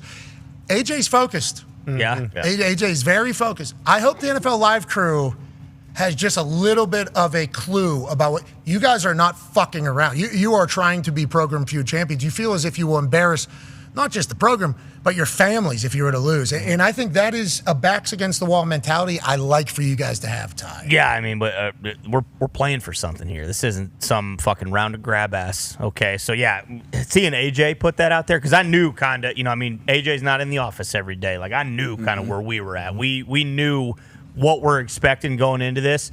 And I was kind of thinking, like, man, we need something like this because, on the other side, Orlovsky's like, we're not fudging going out there to get embarrassed. Don't fudging embarrass this program. So we kind of needed the other side of that with, and, for it to come from AJ and for some of the coarse language he decided to use in it, I was like, okay, this guy's ready to go. And he's kind of the guy that I was worried about because, like he said, last time he was on something similar to this when he was on Family Feud, they got goose egged, and that's so I know. Yeah, AJ got goose egged when he was on Family Feud, so I think that's kind of been eating at him ever since then, and I think he's kind of just been waiting for this opportunity, and lo and behold, it's coming tomorrow. 1:00 Eastern Daylight Time on ESPN. I bought all the boys switchblades for it.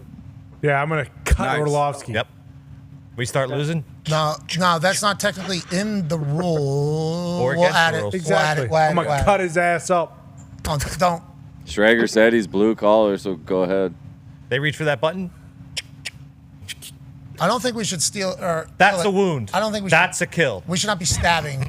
Let's not stab anybody. I didn't see that in the rules. It's in the rules. It's getting at it. We still got time. Everything will be fair. The boys don't know the throat questions. slash isn't a NFL stab. Live doesn't know the questions.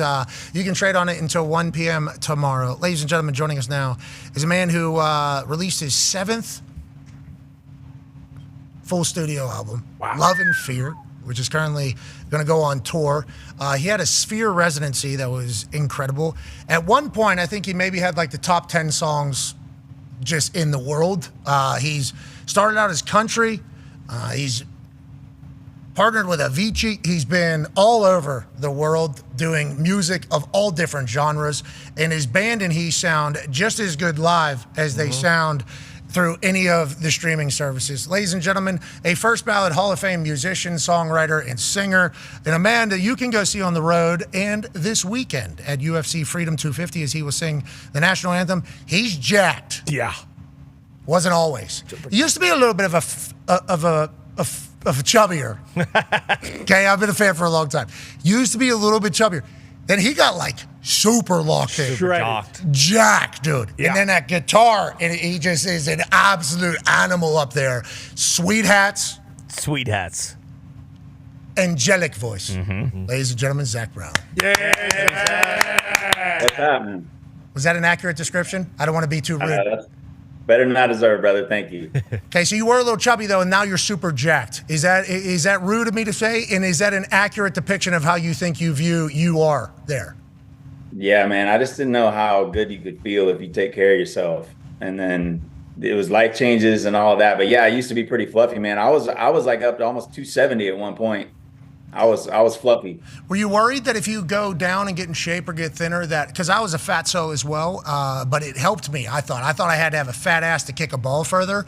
I was scared to kind of get in shape. Were you a little bit worried that if you got into shape, maybe you would lose a little bit of the bellow that you had potentially had that maybe some bigger folks have that maybe some jacked folks don't have? Did you think about that at all? No, man. I think, as I got older, I got to take care of my voice. If I don't eat clean, I don't exercise, I don't keep my regimen, man, my voice goes out. Because I warm up for 40 minutes with my coach. I warm up with my band for an hour, and then we play 2-3 hour shows. So I would lose my voice if I didn't do all of those things. So it just started, and then I have an amazing trainer and nutritionist that I started working with, and I can trust them. So I just do what they say, and it's changed my life. Well, we're happy you did it because every time we go to one of your shows, it's spectacular. And you like the show, you like it all, but everybody that's up there with you is elite talent at everything. Your fiddler is outrageous. I mean, the guy goes fucking bananas. I think you have a bongo player that I've never seen do the gymnastics of sorts that he's doing on the real time. You had a steel guitar, I think, or something like that was being played at one point. You're a showman, and we respect and appreciate it. Let's talk about this weekend, UFC Freedom 250 event. When you get asked about that, what are your initial thoughts? And obviously, if it's at the White House, there's going to be some sort of political potential conversation surrounding it. What are you hoping for the event? And what are you most excited about, I guess, to get out there? Man, I'm there for the troops, man. I'm there to honor America. I'm there. This is patriotism, not politics for me. I mean, fuck all the division. I don't believe in that. I love this country. I love all the people that have sacrificed so that I can live my American dream, and that everyone that lives here gets a chance to do that if they work hard, make the right decisions, and do that. So it doesn't have a place in politics for me. There's going to be like 8,000 active service members that are going to be there. I'm a massive UFC fan. I've watched every single UFC probably multiple times. It's my favorite sport. I'm honored that Dana has given me the opportunity to do this. We're going to be playing after the weigh-ins for the concert on Saturday, and then getting to do the anthem for this with the Marine Band is going to be sick. So we've been working up some arrangements with them, and it's an honor, man. It's my favorite sport. I did judo in college and fell in love with the art of position and all those things, and I've been watching it avidly. So I'm a major UFC fan, and it's an honor. I'm so excited for this weekend, and it's history, man. Getting to be part of American history, man. Having the first sporting event that's on the lawn of the White House. I mean, it's an honor. I love to hear that. I can't wait to see the show that you all put on. I can't wait to see the fights on Friday. You and the Marine Band, we had them on Veterans Day, part of our Open. Hey, they will deliver. Talent. They will. I mean, you tell them to walk. Hey, we need you about an eighth of an inch away from each other. Just, well, please, one after another. You got it, no problem. And obviously, with the talent that you guys have, I can't wait to see you come together to celebrate the shit out of America. And I'm excited to hear that you're a fan. That's awesome. That's dope. And I can talk shop. I could commentate. They should fucking do that. Yeah. I hope they do that. Go ahead, AJ. Yeah, Zach, you mentioned your extensive warm-up with your coach and with your band before a concert, which is crazy to think of. I guess going into singing the anthem, what's that warm-up look like, and what are your nerves or anxiety like? It seems like one of the toughest things to do, and not flub a line or not figuring, I just cannot imagine what the nerves might be like heading into that. No, I get excited, man. I don't really have nerves when I perform anymore. I get excited, but it's the same thing, same process, same warm up. I'll do the same thing, man. I'll warm up 30, 40 minutes, get everything kind of elastic, and get out there and do it. We've worked really hard on the arrangement of it. We have some of the singers from the Marine Band as well. And it's, time and everything. That's what's going to be kind of challenging, because we're doing it to a click so that we can hit the last note right when we end Brave. The flyover happens, and it just, mock whatever going above your head, the crack of that air slamming back together. So, I'm excited, man, and I'm ready. I think I did my first anthem at Fulton County Stadium at a Braves game when I was 14 years old, and that was back when I didn't have in-ears or anything like that. And you sing a word, and a second later you hear that word back again. So at least now, we've got ears. It's a lot more pro than it used to be, and a lot easier to pull off now, because you're not fighting the acoustics of the thing. And this isn't going to have that same thing, in a stadium. It's not going to have the same reverb and slapback. So this is going to be great, man. I'm I'm so pumped for the card this weekend too, man. I'm a big Gagey fan. I know this is the biggest test yet for him. But I'm super, super excited about everything. I love the card. I think it's going to be great. Ilya Taporia came on yesterday alongside Justin Gaethje, which is an interesting dynamic for us. We've never done that before. Where I watched it. You had to cut him off. I know, and so that's the thing. And there was a lot of MMA fans that were like super pissed at me for cutting him off. It's like, well, I don't know what the fuck I'm supposed to do here. Yeah. They're just going to talk on top of you. How long will they talk? I don't know. I can't hear anything that they're saying right now. I have no idea what they're saying. But Ilya Taporia, I mean, the confidence was just like, oh yeah. Like, hey, don't blink. I'm knocking this guy's head off so quick. Like, in first round, no questions asked. And then Gaethje's like, okay, dude, like, shut the fuck up. Like, oh, actually, you shut the fuck up. You're talking to the king right now. Like, it feels like there is an actual hype. But Gaethje is 5-1 dog. He's the one that said that. He kind of understands that. He was against Patty, too, I think. Like, it wasn't supposed to go like that against Patty. Dude. There's a chance this is, like, a spectacle of a fight as well in this whole thing, however it goes. Let's talk about the rest of the card, though. Go ahead, Con, man. Yeah, Zach, aside from that one, who are you most looking forward to kind of just watching in the octagon? Pereira, obviously, it feels like every time he fights, he's knocking somebody out. Sugar Sean, I saw something that he is looking to kind of get back to that. His last finish was in 2023. Who on the card are you most looking forward to seeing, up close and personal? Man, after watching the Hokett and Curtis Blades fight, I felt like a star was born with him. Just the antics that are there, but he better watch out for the bombs that Derek Lewis is throwing. So I love that there's so much unpredictability on this card. Like, you can never count Justin Gaethje out. And his last few fights, he's as good as he ever was. As kind of contrary to people that have been in for a long time, been fighting for a long time, but. Taporia's a murderer. Gaethje's a murderer. This is going to be a violent card, man. I think all the way up and down. I'm also a big Bo Nickel fan. I'm really excited to see Bo get to go fight. And when people stand on their main discipline that they kind of worked on. I mean, obviously Bo Nickel's such an elite wrestler, but his striking had come a long way to be able to see that. So I'm excited to watch his trajectory around, seeing where he's at. Man, and then O'Malley and Zahabi, that's going to be a war. There's not one of these fights that's not going to be a war. There's not going to be any sleepers, I don't think, in this one. There's no just rolling around for 3 rounds on this fight. We need you to get a headset on during this fight. That was awesome. Thank you for showcasing that you're not lying whenever you say, like, hey, I know this shit. This isn't like a fugazi thing as you run through that entire card. Obviously, you love Derek Lewis. His balls is hot. How will the weather affect everything? We shall. Those two guys that's what I miss out of like old school UFC is having the personalities. Like, but Josh Hokett, man, that Curtis, I was there at the fight. I was ringside watching that Hokett and Curtis Blades fight, and I could not believe the damage that they were both taking. And also Curtis Blades has a head like a cinder block. Like you can't kill that guy. We like those. But it was unbelievable. The main one that's kind of a puzzle for me is O'Malley and Zahadi, because the stance that Zahadi has is gonna be a challenge for the length of O'Malley and O'Malley's footwork and him being able to keep his distance. So I'm not sure if he's going to try to push that to the ground. They're both really balanced and really well-rounded. But I think they're both hungry, man. Sean's hungry to get a finish. They're both, man, I don't know. I'm excited. I mean, Cyril Gahn and Pereira. Yeah, let's go. Hey, let's make sure we hit every fucking. Let's go. Make sure you get every fight in there. That's what it felt like. You were getting excited as you were looking at the card. It felt like you were getting like more jacked up every time. Dude, I'm so excited, and I love it. Any chance, I work a lot, and I got 5 kids, and anytime I can come to go to a fight, man, I'm there. I'm there early prelim. I'm there sitting the whole time. I'm the only person in the whole section that I'm in, watching the early fights. But it's my favorite sport of all time, man. And I grew up around.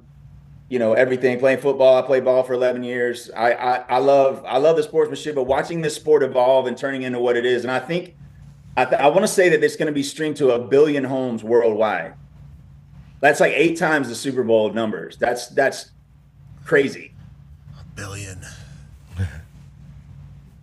Yeah, a lot of that would break a lot of records. That's a lot of people.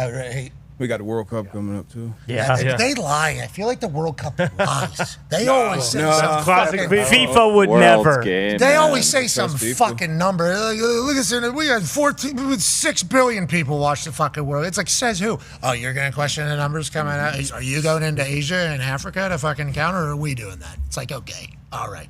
There are 1 billion people potentially watching these fights this week. I think it's the right fights to watch. Oh, yeah. If the weather's going to be no problem. It's going to be beautiful. Weather's going to be no problem. Now, the set obviously getting talked about a lot. Go ahead, Ty. Yeah, Zach, I don't know. Have you had a chance to kind of like see the set or see like how the setup is going to be? Like, it looks unbelievable, obviously, but like acoustically, all that kind of stuff. Is it pretty similar to kind of any outdoor like stadium show you would do, or have you had the chance to talk with Dana about kind of what that whole process is going to be like?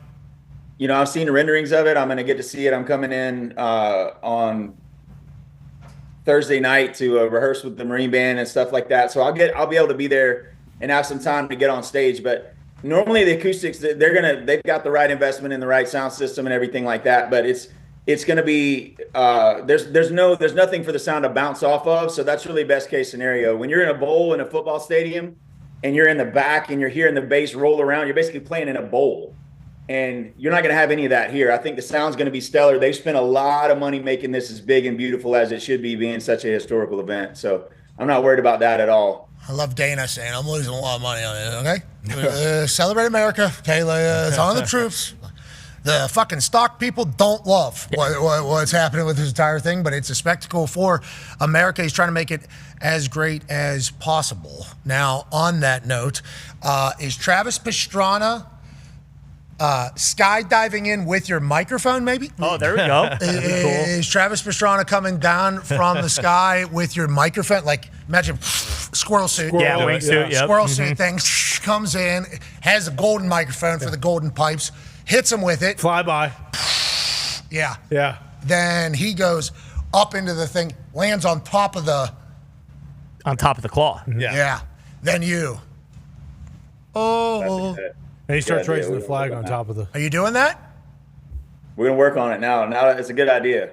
I'm going to call Dana and tell him we need somebody in a squirrel suit to fly by and hand me my microphone off right as they hit the ground. Good idea. I like it.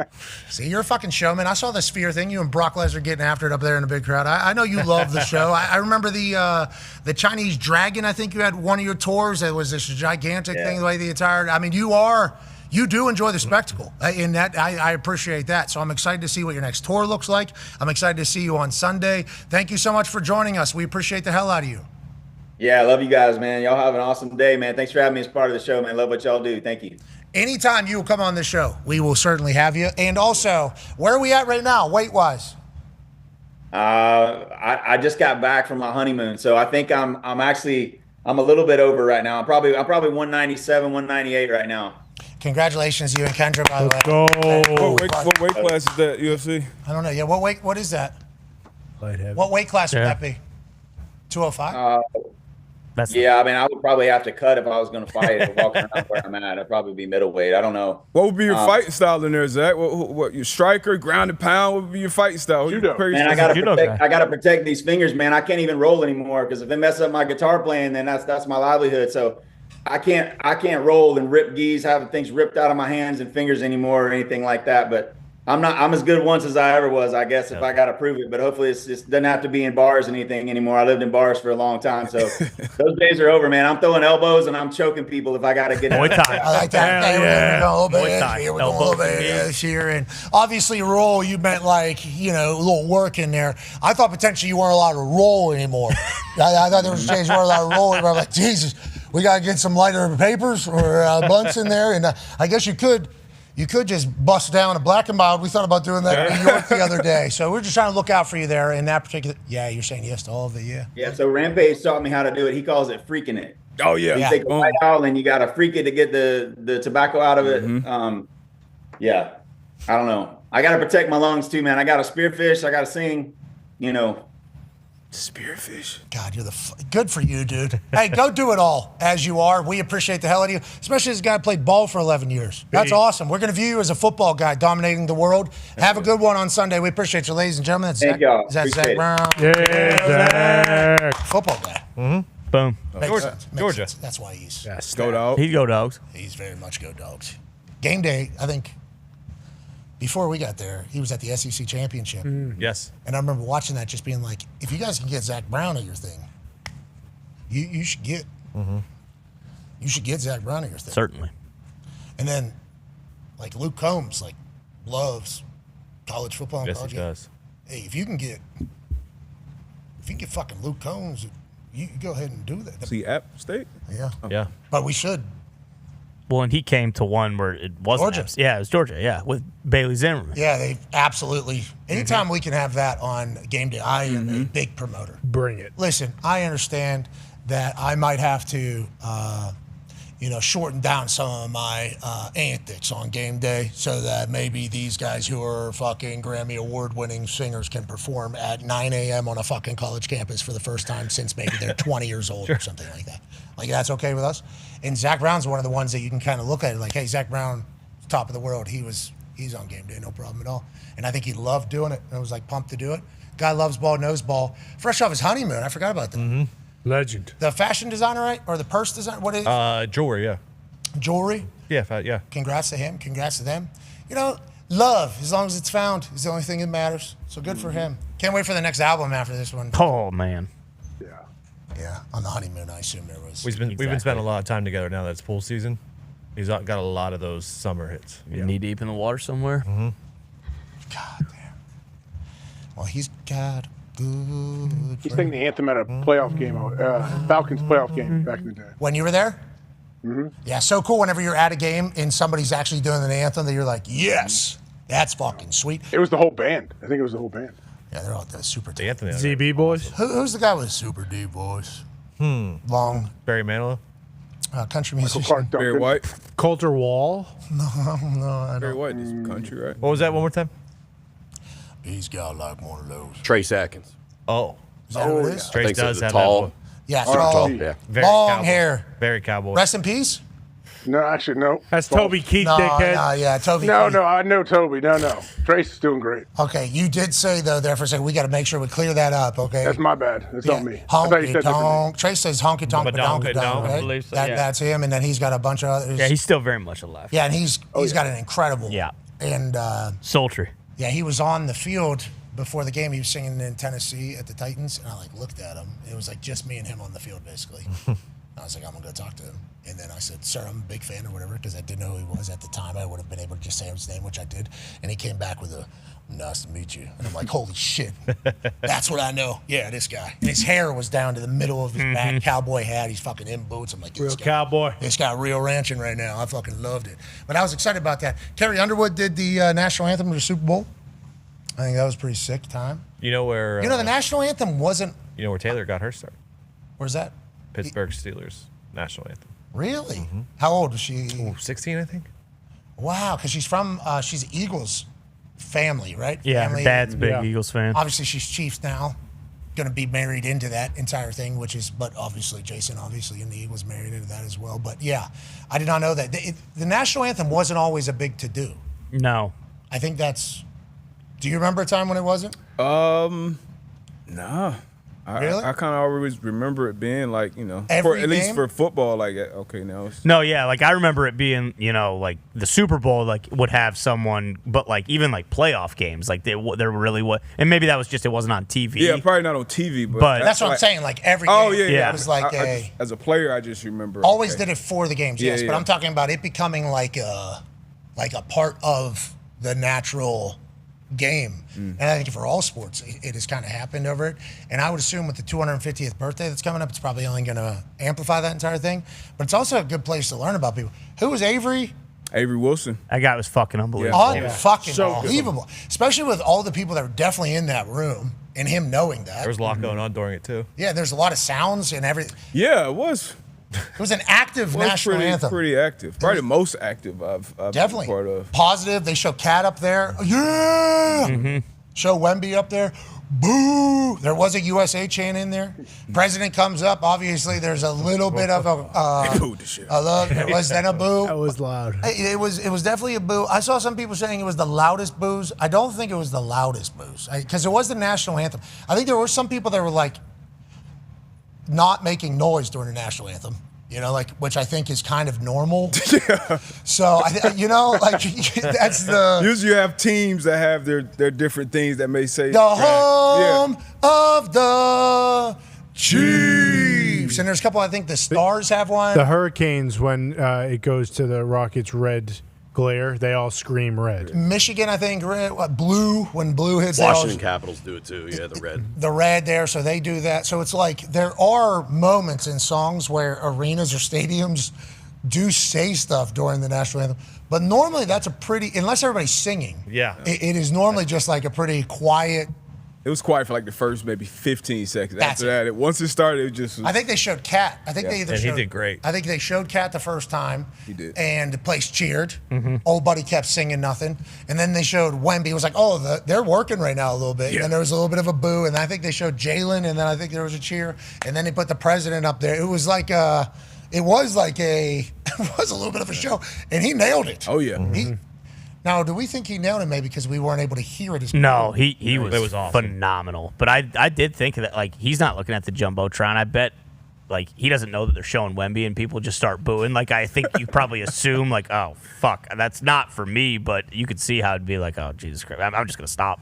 I'll just stop. Could you imagine if he... Yeah, fuck you guys. I'm out of here. And like Chris Paul said, like that was one of the most hyped games. Obviously, we saw the prices. We know the president's going to be there first time in New York since '99. So it was one of my most hyped games. So for even him, Avery Wilson, you know, I know him, but he's not like he's not Zach Brown or Taylor Swift or Beyonce or like a huge name like that. So I'm sure that was a huge spot for him. Something I always do, I'm a big fan of too, is like when the national anthem is played like by an instrument, like a saxophone or something. Oh, like that. yeah. Guitar. Always, good guitars. Like I love that type of shit. Avery was 6-0 as the anthem singer for the Knicks. There you have it. That was his first loss. Oh no, him and Dan. Well, are they all? Yeah, Dan House. I think they're both saying President Housing, right? They Yeah, probably. Ace in the hole. Yeah. It's not us. Is Danhausen singing Game 4? National anthem? I don't know how they feel about Is Housing. that what I heard? Blimphausen? A lot of human monies. So much human monies, especially as the days roll on, his popularity grows. The human monies, Yeah. Yeah. Cool. just going up like this. To the roof housing. It is through the roof housing. There's really no limit housing. No. Like Master P housing almost. Yeah, exactly. Dan Housen's a man. He is. Did you hear about the Omeneers? I did see the Omeneers, actually. That was impressive. JC. We're just trying to win the night. Hey! Just trying to throw some stride. Ho! Maybe take some rock or shine. Hey! What's more than a lie? Oh! We'll take all you got. Hey! 2, 3. You're a little bit early on what you're doing. There's still another verse. Hey, mom, your family. Hey! Shout out, sing your name, machine. Hey! We're right where we belong. Hey! Not sure what took so long. Hey! But let's go hit some dong. Oh! 3. We're the opening, drilling on the beer. Let's go play ball. We're the opening, drinking all the beers. Let's go play ball. We had rehearsal. We did. Had rehearsal. Pulled off one time. That's all we were asked. I'll tell you what, you guitar. guys just completely flushing that from your system is impressive. I like you guys were able to do that. On to the next. I had to make room for the rest. Some back and forth too with the band. There's only so much room Big up green here. room. Hey, it was AJ. AJ, there was some tensions a little bit. With JC? What happened? Hey, we're with not, the band. we're with not the pointing band, fingers. Yeah, the band. We're just trying to motivate everybody into success, baby. Who's we? Are all trying to motivate? Just wherever the tension was. Just a bunch of buddies trying to get a song together. JC almost slit someone's throat for not getting his rider right. So that was interesting. Yeah. I'll tell you, I had to step away to chit-chat about some other things that were happening at the exact same time this was all happening, which is great. Everything does and should just happen at the same time all the time. I do like that when that happens. That's a fun thing, just kind of knock everything out, but you're kind of like a little bit away. And then you come back and all of a sudden you can feel the tension. It's like kind of palpable. And it's Fuck, get it right. Wake up. That needed to be said. Yeah. it? Whole motherfucking hey! It is. It is not hey ho. No. No. It is ho motherfucking hey. And that point was made very aggressively, I would say. Here's a photo from the meeting. It's a video entirely, but this is what it kind of looked like. You might be able to see a right hand that is yeah.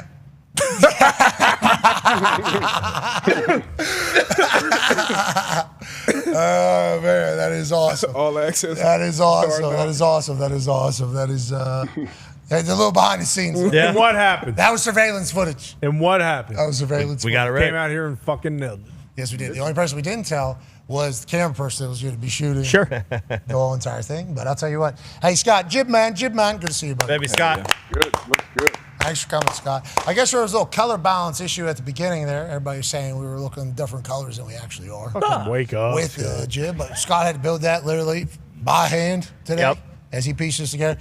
This appears to be the 15-footer.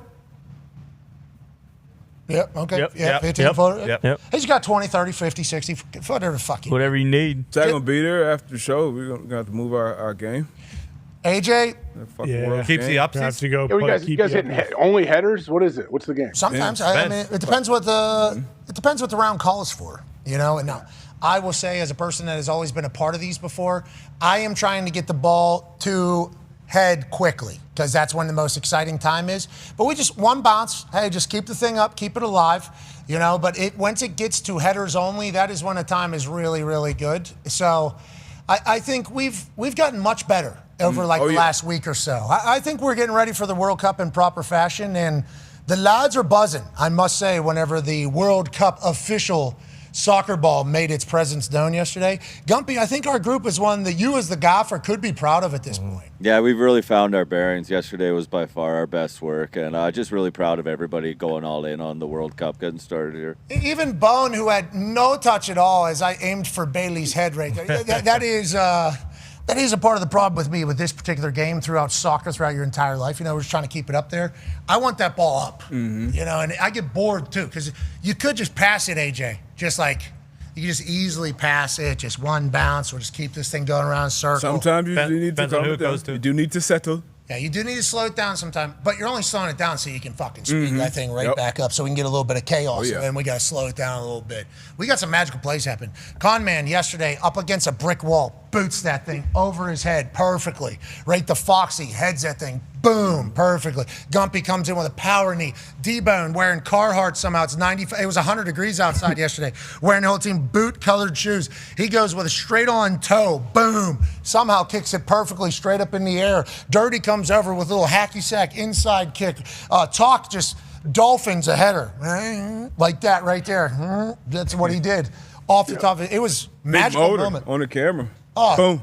Bailey holding a real camera while he's in there because he's an artist with that thing. And we're certainly appreciative of those particular shots. But we look around and we're just like, it's World Cup season. It is World Cup season. Yes, it is. It's World Cup Eve. And we got a lot of soccer stuff, actually, that needs to be chit-chatted about. In the World Cup lead-up games, you know, everybody had their friendlies that were taking place. We had one in Chicago against Germany this past weekend. Gumpy went up there, packed out.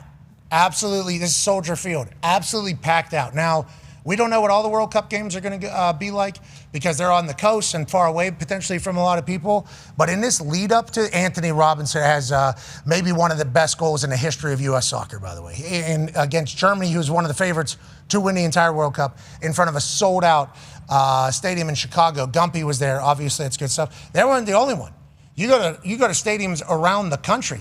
Auburn was fucking filled up. Yeah. Oh, yeah. Auburn was filled up. You got stadiums packed out for these soccer teams coming to town. Chattanooga, Tennessee, I think Yamal got there. And Yamal is obviously the 18-year-old Spaniard who plays for Barcelona. There we go, Barcelona. He's a sensation. This dude's a stud. The entire city came out to welcome him. It feels like America is excited about the World Cup. And this is Texas A&M. 92,000 or 93,000 people filled up Kyle Field down at Texas A&M.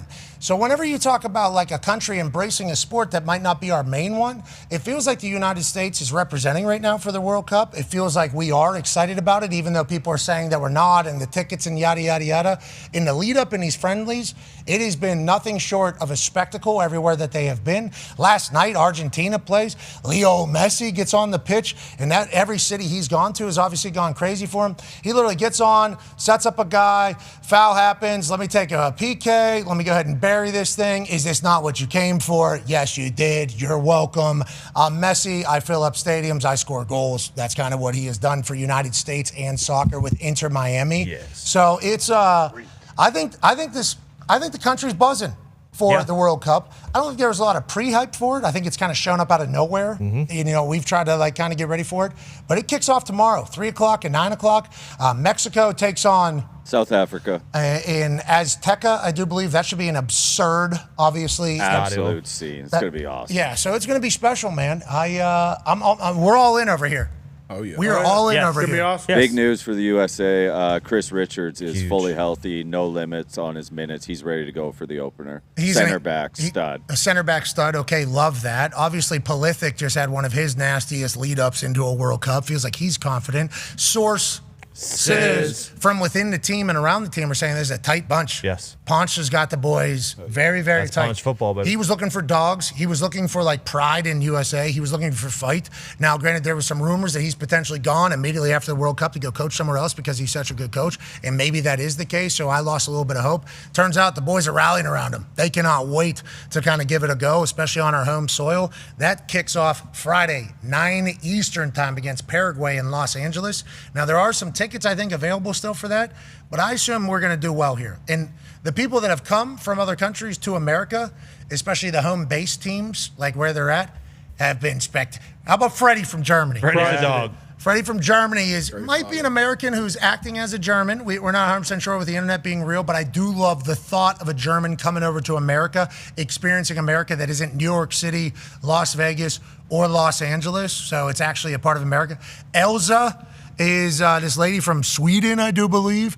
Her team is in Indiana. She's been touring around Indiana and experiencing life out here. Obviously, if you're from another country and you're coming to visit America once or twice in your life, we don't think Indiana, let alone Anderson, Indiana, is going to be a place you're going to stop at. But they've come over to see where their teams are, learn a little bit about it, hang out around it, and then obviously they will go to the other cities that are hosting these games. This feels like America's killing it. I'm being honest. It feels like America is crushing it thus far.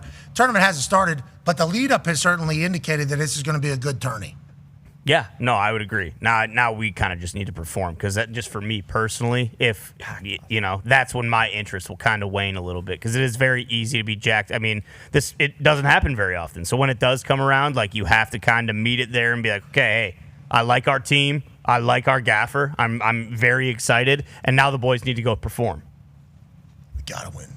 It was a good scrimmage or exhibition. Yes. Against Germany, super entertaining. Beat a lot Senegal of chances. too. They look good in both. Like the atmosphere was incredible at that game, and they went toe to toe with Germany. Like that game was wide open that I was at. Germany wins 2-1, but Germany's one of the best teams in the world. So they're very skilled. USA is a very skilled team. Here we go, boys. And moxie. I don't think an American in the past would have had enough moxie to take that shot right No. now. They're settling that, swinging it, getting it back outside. Let's go ahead and get another one. So Antony, great name, Antonee. Antony. Taking that shot, I love the moxie. Yeah. But I also appreciate the fact that it went in. Let's do a little bit more of that, boys. Oh, yeah. You know, whenever you have success doing those types of things, good shit happens. Gumpy, what's the realistic expectations we should have? You saw the odds. I'd like to, yeah, but the odds makers don't fucking know.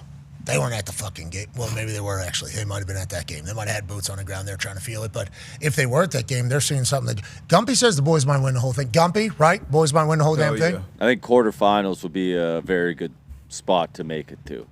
What's that? That's one win in the elimination round? You would win one because they added teams to the tournament, so you win a knockout game. Then round of 16, you take your chances against Belgium. I know they're very skilled, but in these tournaments when it's knockout like this, like Pochettino's won in massive tournaments. He took Tottenham to a Champions League final. Like he's played in massive tournaments where you need to win. They're even money to get to the Sweet 16, which is 32 now make it to the knockout stage, so that would be one win in the knockout stage. So they're even money plus 110 to make it to the Sweet 16. Yeah. There's an incredible option on the opener too. Yeah. Plus 275 to reach If the quarters. if you bet USA money line and they go up a goal, it's auto win for the opener. You can bet up to $100. They go up a goal, automatic win. You win your bet no matter what happens in the match. Yes, DraftKings. So that's DraftKings promo Yes, for the sir. World Cup. Yep. Yeah, it's Love awesome. Okay, so if we go up, what if we go up 2-1? Yeah, as long as you go up one goal, you win At your any bet point. auto, no matter what the score is. Because I am a little bit worried that we might. Concede? Yeah. That's fine. Feels like we're a little bit more Concede aggressive again. going forward. So I think coming Richard's back. back is huge for the back end. I do appreciate Richard's kind of bringing a little steadiness to it all. But Might be time to put the new captain's band on someone else then, right? Isn't that kind of the word on the street? there is an old guard with the captain's band, and there's a chance. I don't know this. I am not judging the team. Me neither. This is coming from our gaffer and multiple gaffers that we've talked to. Our captain might not. A little long in the Might not be tooth. anywhere near the best player at the position in which he has. There might be multiple people that be better than him at that said position, but the C band is for a reason. I think that's for off the field. I would assume I'd be excited to see who's Absolutely. wearing it on the field, because if the captain's not on the field or the captain subs off, he passes the captain band whenever he's subbed off. If he's on there, somebody else will wear it to represent. I will wonder what that is. Give it to Ponch. Can Ponch wear it? I don't know. Can he if be he's our on captain? the field. He was right in the mixer of that little dust up against He's jumping Germany. in there. Yeah, and we like that he's got the boys fighting. All right, so we're doing that. I'm doing that plus one. Yes. Shout out to DraftKings. Yes. Tonight we're doing the over, AJ. Do you like that or no? I like the over, yeah, for sure. Like that. Let's go. Anything we would have said there, he would have been on board because he gets it. Yeah, he gets it. Because the gambling gods are watching. Yeah, they are. Let's stay hot. Let's stay over. I've found the crown a little bit here. Yeah, you have. I've found the crown a little bit. Tonight I did not really. I think tonight's a huge question mark. A huge question mark. Tough to pick. Because is Wemby going to continue after, the whole thing? Is he just deciding that they're not going to lose this game? Because I think he could potentially do that alongside Castle, Vassell, Fox, the boys out there. They can certainly just decide, hey, we're going to do this. But then also, the Knicks could do the same fucking thing. We haven't seen him in this position in, months? And are the fans going to be there to start the third quarter? Yeah, Schraig's not happy. Neither's Ben Stiller. Need more toilets. They do. Yeah, legit. We couldn't piss till the end of the game. Yeah, and the line for the pisser that we were at was 4 sections long. They're saying it's casuals.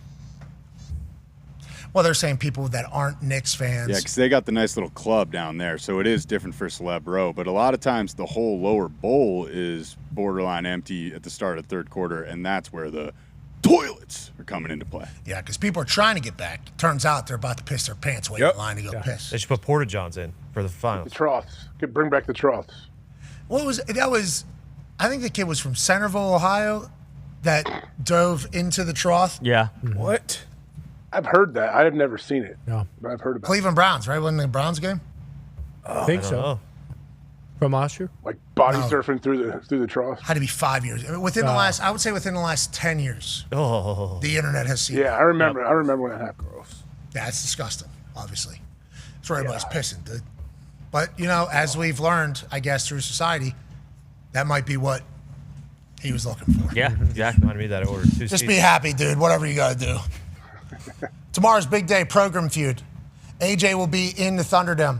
NFL Live will be in the Thunderdome. The program feud set is one that has been really well put together. Oh, yeah. I mean, it is a beautiful thing, and we're excited for tomorrow's celebration of 1,372 sports fans getting polled in a family feud clash. Survey says we shall see.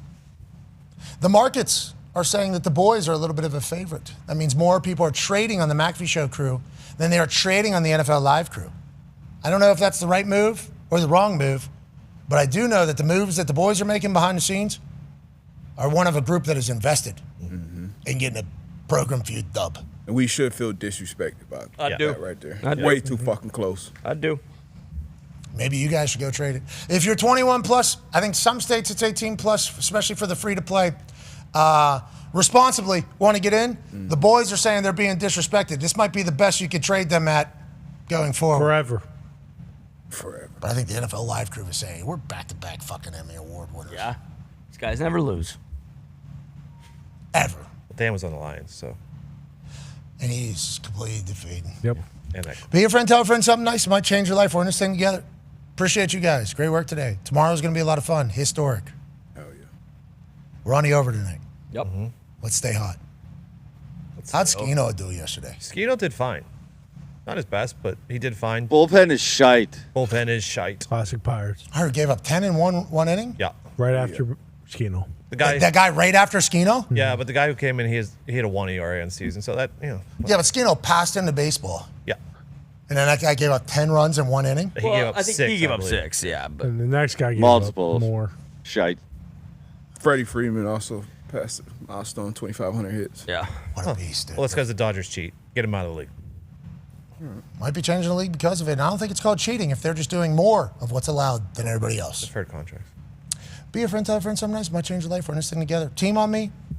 We appreciate all of you so much. We hope that you have a phenomenal night. And it's because of all the you that tomorrow we'll be playing program Feud. Yeah. Say something nice to somebody. Change their life. Team on me, team on 3. 1, 2, 3, team. Goodbye.